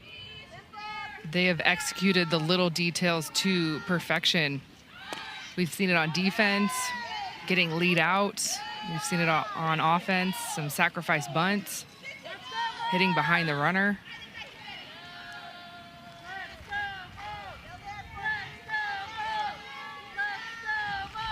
And I think one of the fun things for me is I remember Tariah Flowers as a player, and she was a right-handed middle-of-the-order bat who was usually asked to hit the ball to the fence or over the fence, yet she's got a team that is playing a different style than what she used to play. And that's, to me, the greatness of a coach is take what you got, don't mold it after yourself, mold it to what the best possibility of what they can be as players. Yeah, she's looked like she's really enjoyed her time being the head coach for the new expansion team, and we have some phenomenal head coaches in this league. Of course, Ricky Woodard has been a longtime head coach at Texas State, has been there a couple of decades. But yeah, for Taraya, I mean, Taraya's from Tucson. A lot of people don't know that. Played at UCLA, but from Tucson. So that's my hometown. And, you know, I was about 10 when she was leaving Tucson to go play for UCLA. And I was like, oh, we can do this. We can come from Tucson and play at the highest level. I want to be like Taraya. We're going to have a pitching change. Jessica Mullins is going to be lifted with runners out of the corners and one out. We're going to see Aaliyah Binford come in to throw. So we'll take a timeout. We come back. We will talk about Aaliyah and what she brings to the circle.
Get ready for some high-energy fun. The Savannah Bananas and the Party Animals are going to go head-to-head in banana ball action today at 4 p.m. Eastern Time on ABC, Disney Plus, and streaming live on the ESPN app.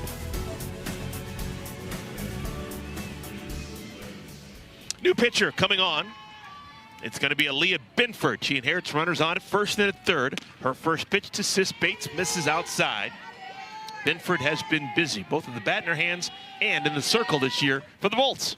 Yeah, and this is where she has been called upon almost every single game this season. We've seen Aaliyah Binford at some point enter the game in relief. Could be two. They get the out at there, and they get the out at first. What a great job by Sierra Romero. She got the runner going by, and then she gets Bates at first. It's a 4-3 twin kill. How about Aaliyah Binford? Comes in, those two pitches, get twos outs. This is what a drop ball specialist wants. Roll it up. Sierra Romero going for the tag. Oh, I think they're going to rule that Kennedy Powell was out of the base path, so this double play could stand.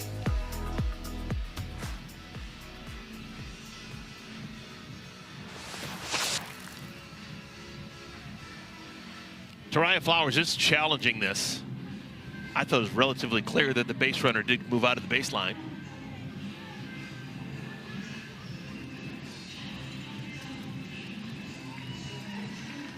I haven't seen the signal, though. I've just seen Coach Flowers just chatting it up about it.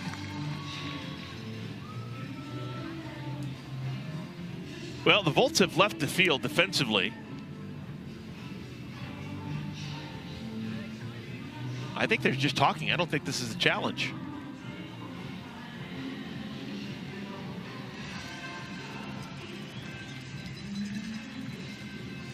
And I'm not sure that's a reviewable challenge. I think if the rule is that the umpires saw that the base runner left the base running lane, that's a judgment call, and you just roll with it. And so I'm sure Coach Flowers was asking, did anybody else have a better view? No, and the double play will stand. All right, so it's official. We move on. Portland leads 5-2 over Texas.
Made it to the bottom of the fifth inning. It's a 5-2 score. Portland on top of Texas. Portland trying to sweep this three-game weekend series. Texas has not scored since the first inning. The last two innings, scoreless innings. Carly Hoover has been impressive coming out of the pen. With more on Hoover, let's check in with Maria. I've done the hard-hitting journalism, guys. The two different cleats. Here's the story. One broke before the game, so she had to call a quick audible and put on another shoe. But it seems to be working so far. And what's also been working for Carly Hoover are the conversations that she's having in the dugout. Almost that entire half inning when her team was on offense, she talked to Mia Davidson about her mechanics, about where she wanted to throw pitchers coming into this next half inning. And so the meeting of the minds has been so much fun to watch. She even said to Mia, I just love talking about pitching. I miss this. Awesome stuff. Thank you, Maria. 2, 3, and 4. Boone, Binford, and Muli Pola scheduled to bat in the fifth inning.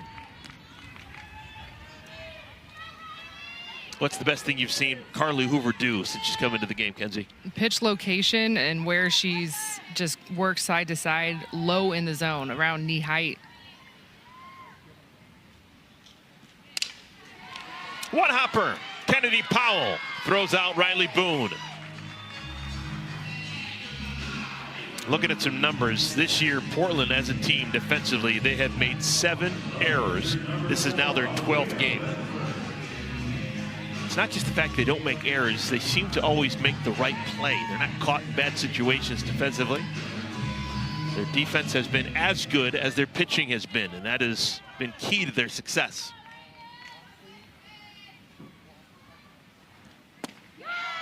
Aaliyah Binford, the busiest player in the AUSL. Middle of the order hitter every game for Texas, and she's now appeared in 8 games as a pitcher.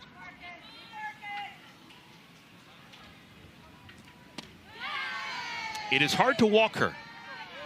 She now has 38 at-bats on the year. She's not walked. Would you know that as a pitcher, Kenzie? I would hope so. Those are the little things you have to do your homework with and just watch a little film, look at some stats. On 3 pitches, Hoover strikes out Binford. And I think pitchers are starting to figure out that Aaliyah Binford is a very aggressive, almost swings at the first pitch every single time. And so if you're a veteran like Carly Hoover, someone gives you that nugget or you've been watching some film, okay, let's expand very quickly.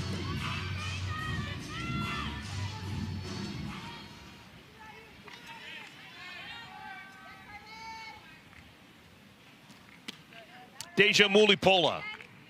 She's walked twice. Walked and scored back in the first inning. Walked and stole a base in the third, but was stranded.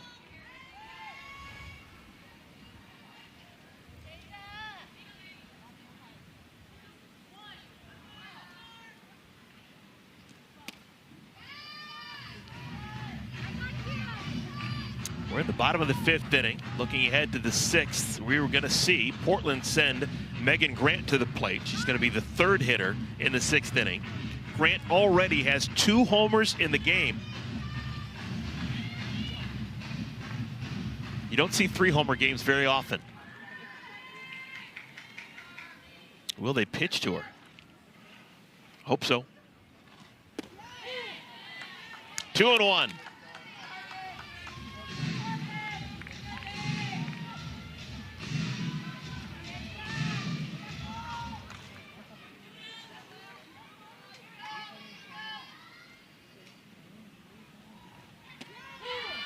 Another good strike.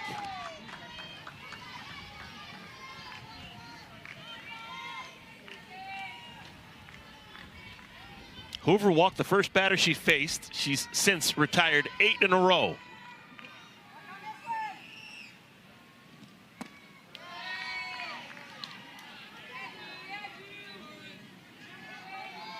This is kind of giving the same vibes that we saw yesterday with the relief outing for Portland with Peyton Gottschall, who came in and just calmed things down, different look, a veteran presence, shut the door.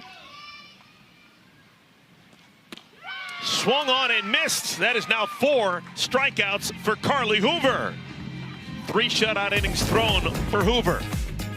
Oh, she's in a groove now. This is back-to-back 3 up, 3 down innings, and she's just working that low pitch to set up this pitch, the rise ball. Getting Deja Mulipola a big swing and miss, strikeout number 4. When we come back, Megan Grant looking for another golden moment. She's already had 2 homers today. What about number 3?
And with this golden ticket, we want to say congratulations, Megan Grant.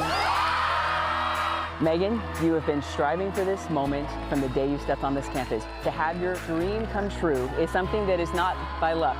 You've put the work in, you've respected the game, so don't you ever forget who you are and where you came from.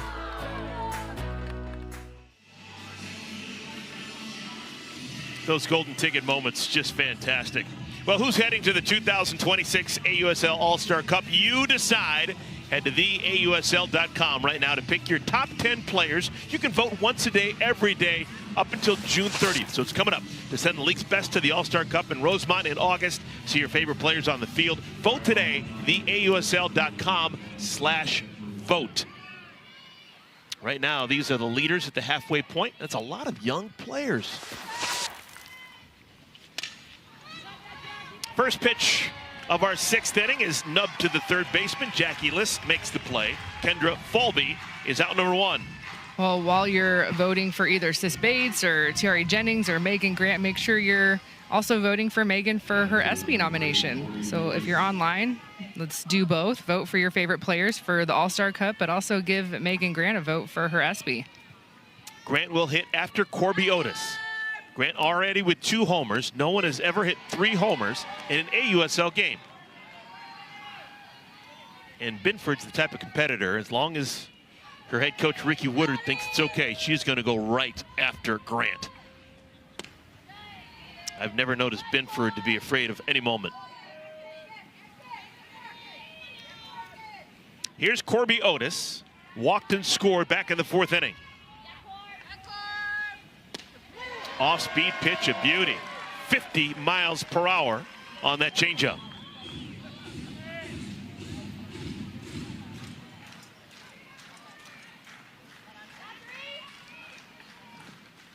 Another off-speed pitch popped up at the plate, caught by Mulipola. 2 down.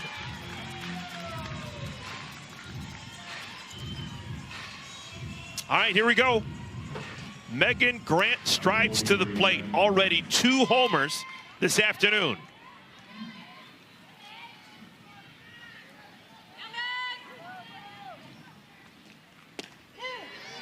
Not surprising, Binford comes right at her. Well, and I think we could see a ton of changeups in this at-bat.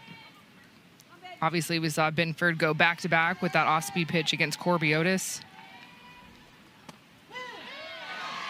First 2 pitches taken for strikes. Well, remember what the count was on her last home run. It was 0-2. Oh my goodness, that was tempting. It's a good pitcher spot. Definitely not a strike, but it's a great pitch with intention of where you're wanting it to be, which is low and away.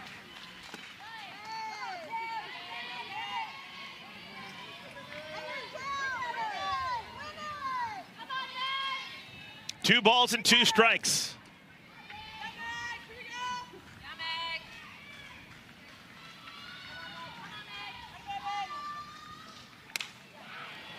Hit off the end of the bat. This will stay in the yard. Run down by Riley Boone. So hats off to Aaliyah Binford. She was not afraid of trying to slay the dragon. She does. Binford retires Grant. It's a 1-2-3 inning. Portland leads 5-2. To the bottom of the 6th we go.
It's been so much fun to watch the debut for Carly Hoover with Portland. 4 strikeouts. She came in on relief in the 3rd inning, and she has absolutely just kept this game in check. Back-to-back 3-up, 3-down innings. The All-American from LSU has been working her curveball, setting up that low zone to go upstairs with the rise, and you can just tell the way that she's carried herself in her first outing for Portland. She's been ready for this moment. Yeah, she walked Mulipola, and then 9 consecutive have been set down, 4 of the 9 via the K. It's almost an abundance of riches for Portland. They came into this game second to only Utah in team ERA, 2.56. But if you could put Hoover into this mix, both as a starter and as a reliever. Oh, yeah. Wow. The way that Sam Landry is pitching right now through a 2-hitter in game 1 of this series, and Kenzie Brown has kind of been that young arm, the breakout star for Portland. First ball swinging, Rachel Garcia hits it to Vidalis, who smothers it on a short hop. A quick first out here in our 6th inning. Well, ESPN's live coverage of the championships Wimbledon begins tomorrow morning with day 1 matches. American Jessica Pegula takes the court at 6 a.m. Eastern time, and defending gentlemen's champion Yannick Sinner will be on center court at 8:30 a.m. Eastern time. And how about this? Tuesday morning on ESPN, Serena Williams makes a return to major tennis. All Wimbledon matches and courts will stream live on the ESPN app each day. Serena Williams is back at it. I love it when athletes don't factor age in and then just continue to play until they can't play anymore. Yeah, I will be tuning in, and I don't regularly tune into tennis. I mean, I will watch it when it's like the big championships moments are on, right? I'm just like a fan of sports. But Serena is Serena, right? She's been Serena all her life. Here's Jackie Liss. 1 for 2, drove in a pair back in the 1st inning. Those are the only runs scored by Texas. Texas does not have a history of making late inning comebacks. This season, when trailing after the 4th inning. They're 0-5. 0-6 when trailing after 5 innings. Maybe today's the day.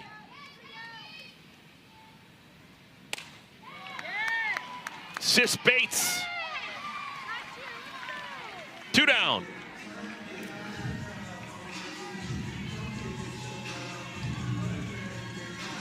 Well, and just the balls that have been put in play against Carly Hoover have been very weak contact.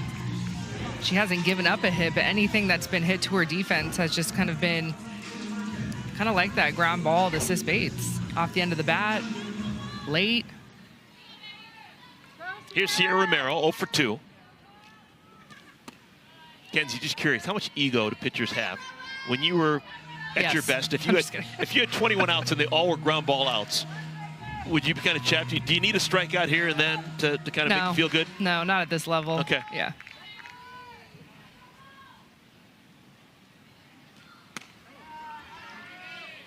You need a 0 on the board. That is a veteran move that Hoover does frequently. She knows that the pitch clock will start the minute she gets the ball, so she turns her back to her catcher, Davidson, and doesn't get the ball while she's kind of doing her groundskeeping.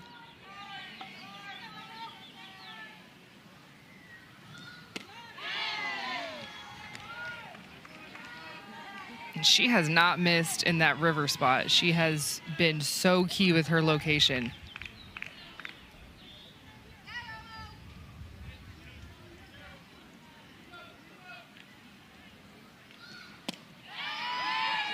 Ooh.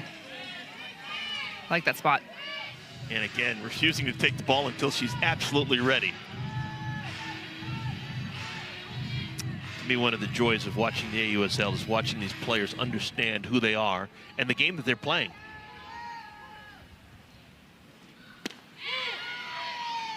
The mental aspect of it all. All right, 3 balls and 2 strikes. Hoover working to Sierra Romero. Leading by 3, Hoover does not want to be issuing any walks.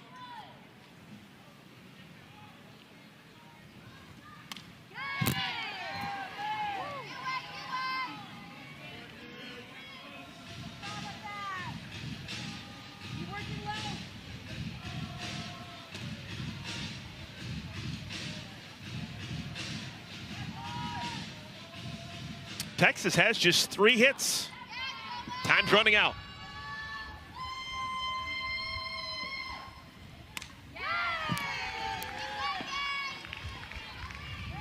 Well, she's just keeping it low and away, forcing Sierra Romero to go get it. Nothing has been inside. It's been curve low, a couple of off speeds here and there.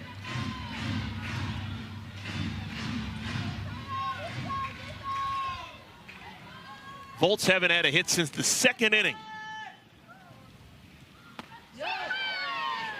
Went too far. Romero strikes out. That is punch out number 5 for Carly Hoover. The last 12 batters, it has been 3 up, 3 down. 3 innings in a row. Carly Hoover is showing us why she is a veteran. Been there, done that, but we haven't seen her in the AUSL. We only saw her a little bit a season ago, but Portland is happy to have this veteran on their staff.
The AUSL is sponsored by Miralax.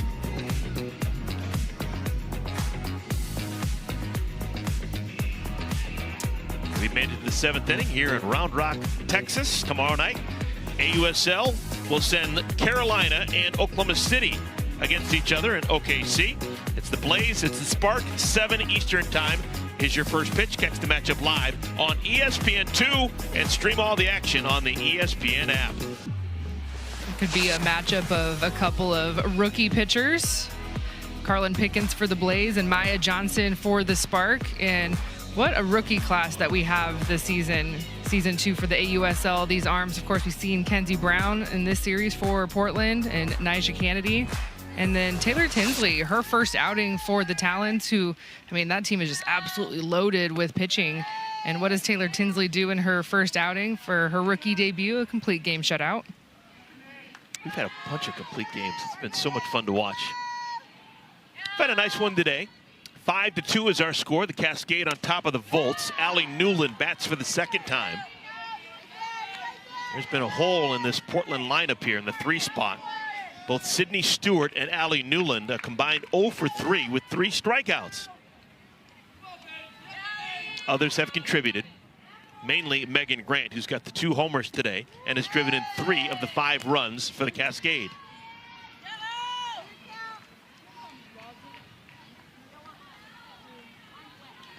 Aaliyah Binford continues to throw for Texas. She's faced 4 batters and recorded 5 outs. How do you do that? Well, she rolled a double play. She came into the game with runners on a first and a third in the 5th inning and got Sis Bates to hit into a double play.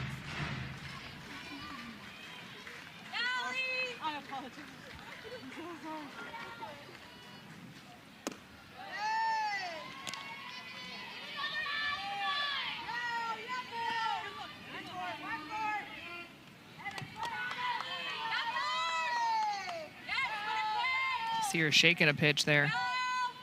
Wanting something different. On the ground, backhanded by Garcia. Wanted the changeup, and she got it. Nice play by Rachel.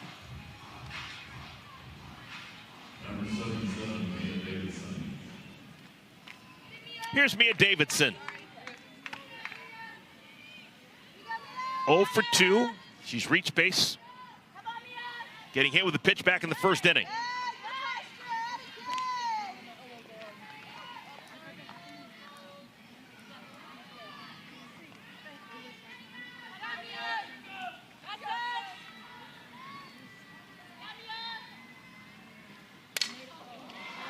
High drive right center field.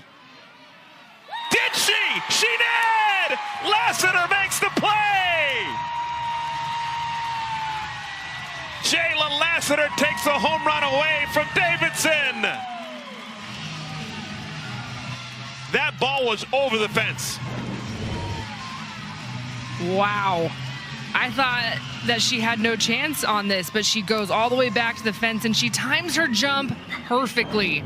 And who is there to hype her up? Well, of course, the hype man for Texas, Riley Boone. She's loving up her center fielder. Woo, that was fun. Truly saved a run. Great play by Lassiter. 2 outs now. Lassiter has been impressive so far in this weekend series. Her team has a chance of getting swept, but Lassiter has done good things defensively in left field and out center, and also with a bat in her hands.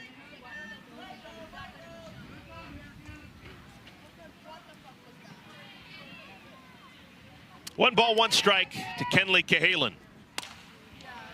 Into left. Routine. Goodwin makes the play. Side is retired. So Binford really good out of the pen. She throws 2 2/3, scoreless. Gets some help from her defense too. Jayla Lassiter making it happen.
Well, Portland came into this series, and they were a team that was known for their pitching. Offense has been a little bit slow at times to score, but this weekend, the offense has found its groove. And you know who else has found their groove and has been in the middle of that offense? Well, it's the rookie Megan Grant. That's 3 home runs on the series, and she's batting in that 2 spot, and Portland surrounding her has been putting up some numbers to kind of go with those big home runs. And of course, the shutdown pitching that Portland has is so much fun to watch. Texas has a grand total of 3 hits. That's through 6 innings. They still have 3 more outs to make something happen, but they're in danger of getting swept here at home. We've got more AUSL coming your way. Later tonight on MLB Network, we've got the Bandits, we've got the Spark, and then we'll do it again tomorrow. It's going to be the Blaze starting a series against the Spark out in OKC. That's going to be on ESPN2. And then on Tuesday, Kenzie, you and I are going to be out in Salt Lake City. We're going to get a chance to see that wonderful Talons team. Yeah, sign me up for some Montana Fouts, Megan Framo, Georgina Korik. She's back from Japan, last year's Pitcher of the Year. I'm up for Hannah Flippin. I'm in the Hannah Flippin business. If she's on your team, you've got a chance to be great. Yeah, she was back this week, was on the IR for a little bit, but she was playing for Utah at second base this week. All right, Leanne Good will try and get the Volts off to a good start. Carly Hoover has been magnificent. She is retired the last 12 in a row. Because she came into this game so early, she started the 3rd inning. She's actually the pitcher of record. If this score holds and Portland wins, she will be the winning pitcher. Went too far. 2 balls and a strike.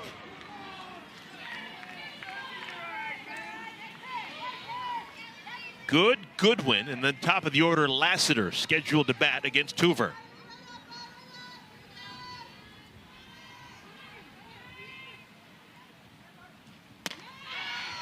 It's almost as if momentum in this series changed in the 7th inning of our game on Friday. Volts had a 1-0 lead that they carried into the 7th inning. Rachel Garcia was lights out, but somehow the tables were turned. Portland scored 3 7th inning runs, and they haven't looked back ever since. Hoover fields her position well. 1 down. When we talked to Coach Flowers before this series, she talked to us about how her team was playing too tight, and she was kind of frank with us, like, we need to shake it up a little bit. And so they did some things differently in practice. They were here a day early, and so they had a full day to watch the Bandits play the Volts on Wednesday and have some time to get that, whether it's bullpen work for the pitchers or BP for the hitters. But they said they changed up their warm-up. They got rid of the warm-ups that they normally do, the small stuff, and they went right into BP, and they went into it cold and said, we need to shake it up because we are being too tight and playing too tight, trying to be too perfect. But to your point, they were very tight until that 7th inning on Friday. Into center field, Falby going back, has room, makes the play. Goodwin's retired. 2 down here in the 7th inning. Carly Hoover has thrown 4 2/3 no-hit innings.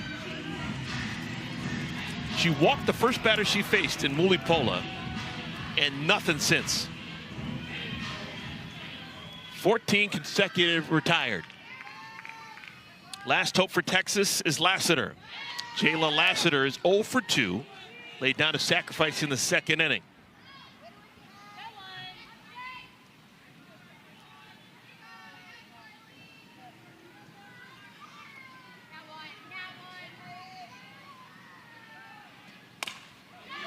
That one will make it through. Snaps a streak of 14 consecutive retired by Hoover, and the game continues. So the announcer's jinx is real, I see. Of course, Carly Hoover did not start this game, came into this game in the 3rd. Little bouncing single up the middle here. Kenley Cahalan chasing it down, but Jayla Lassiter doing a nice piece with that pitch. All right, this has got a chance to be interesting here. You got Riley Boone, who is a thorn to get out. She's the queen of small ball. If she can get on to keep the game going, then you got a Leah Binford, who's got 5 homers on the season. She'd be batting with a chance to tie the game with 1 swing of the bat. Boone's total focus, keep this game alive and pass the baton to Binford. Wow, getting hit with a pitch would hurt, but it would accomplish your goal. Could do the job, yep. And you can't rule out the bunt. Yes, there are 2 outs and the game is on the line, but Portland understands how good Riley Boone is with her short game, and so Kennedy Powell and Tori Vidalis are having to play in to respect that short game.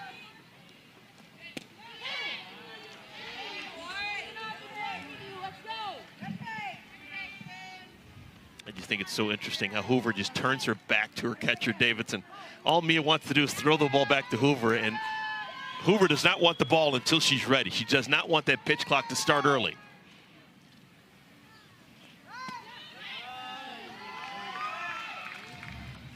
Three and one. No matter what Hoover does here, she's thinking throw a strike. There is no benefit to not throwing a strike here. You might as well let her hit a home run. You do not want to let Boone get on. There's the good strike thrown by Hoover.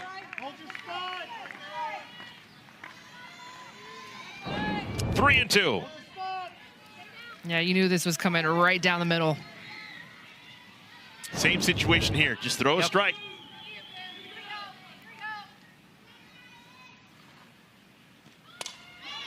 Popped in the air, shallow left. Otis makes the play, and it's a series sweep for Portland. The Portland Cascade come to Round Rock, Texas, and they win all 3 games, Friday, Saturday, and Sunday. They now have a league best 7-2 road record. Well, they were second in the standings going into this game, and they're going to stay right there. And it's so impressive, the fact that this is not their first road sweep. They have already had a road sweep on the season, but this is a long stretch where they will be on the road a long time. And what a way to start this road series. And how about Carly Hoover? This is the first look that we've seen for her in the AUSL. Saw her only for an inning or 2 a season ago when she was with the Blaze. She's back, she's healthy. The debut for Portland, man, she came in and was so good. Maria is standing by with one of the many stars for Portland, Carly Hoover. Carly, you're shut down in relief, but every half inning you come into the dugout, you talk to Mia about what you want to throw. How do those conversations help you thrive in the circle? Me and Mia were teammates in Japan, and so we really know each other, so that familiarity and comfortability was really helpful. So she knows when I look good, she knows when I look bad. So we were just like going off of each other, like, hey, stay here, over here. Like, I really trust her. She was great today, too. The 2 of you working together was phenomenal. Another phenomenal player in this lineup is Megan Grant. I saw you give her a big hug after one of those home runs. What did you tell her? Great hit. What's it like having that bat in the lineup? It's awesome. Like, I feel so calm. I could come in down by 10 and trust that we're going to score 12. Like, I just feel so, we have so many pieces and we use them really wisely. I'm just really happy to be here and lucky to be a part of this team. With so much parity in the AUSL, how important is a sweep in this series? Super important, and I mean, I'm just going to throw that out there. Since me and Mia got here from Japan, we're undefeated, so. It's on record. We'll let them know. Carly, thank you so much. Thank you. Thank you. Maria, thank you. Carly, fantastic stuff. Kenzie, your final thoughts. I mean, just the fact that Mia Davidson and Carly Hoover have now joined this team that was a very young team. We were talking about Sis Bates and Tori Vidalis being the only veterans. Well, now this team is stacked. The offense is cooking as well. Portland's got it rolling. Oh, man, a lot of fun, particularly if you're a Portland Cascade fan over the weekend. Our final score here at Del Diamond in Round Rock, Texas. The Cascade finish off the sweep with a 5-2 win on a Sunday afternoon. Athletes Unlimited Softball continues all summer long. Visit AUSL.com for where to watch. For Kenzie Fowler, for Maria Tribal Peace, and our entire crew, I'm Eric Collins saying thanks for watching, everybody. All right, guys, thank you so much again for watching and supporting the channel. For those subscribers who have already seen and made the move to receive your free gift for liking and subscribing to support our channel, feel free to click to skip and begin watching the next great video.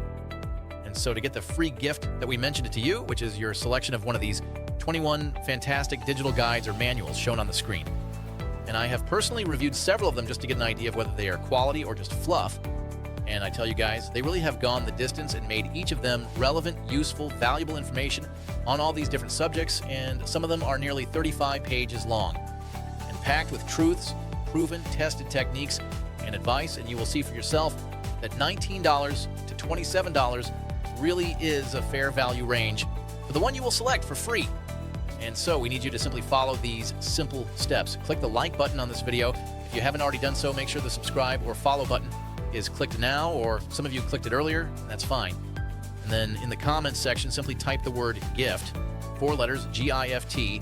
And once you've done that, you can click the link in the bio or description, or you can type the link and go to gift.3z3.me. Oh, that's G-I-F-T dot, the number 3, the letter Z, and the number 3.me. That's gift.3z3.me. And this free gift is being provided today by the sponsor of this video, AIContentCreator.app. And if you click on the link, you'll be taken to the site, and there will be a blue button that is highlighted there for you. And the way it works is very simple. They support our channel and provide for you this free gift when you like, subscribe, or follow and type GIFT in the comments, which helps our channel with the algorithms. And then their hope is that you will see something you like, or you will fall in love with any of their products and services that you see there. And also because they're having a super 80% off promotion right now.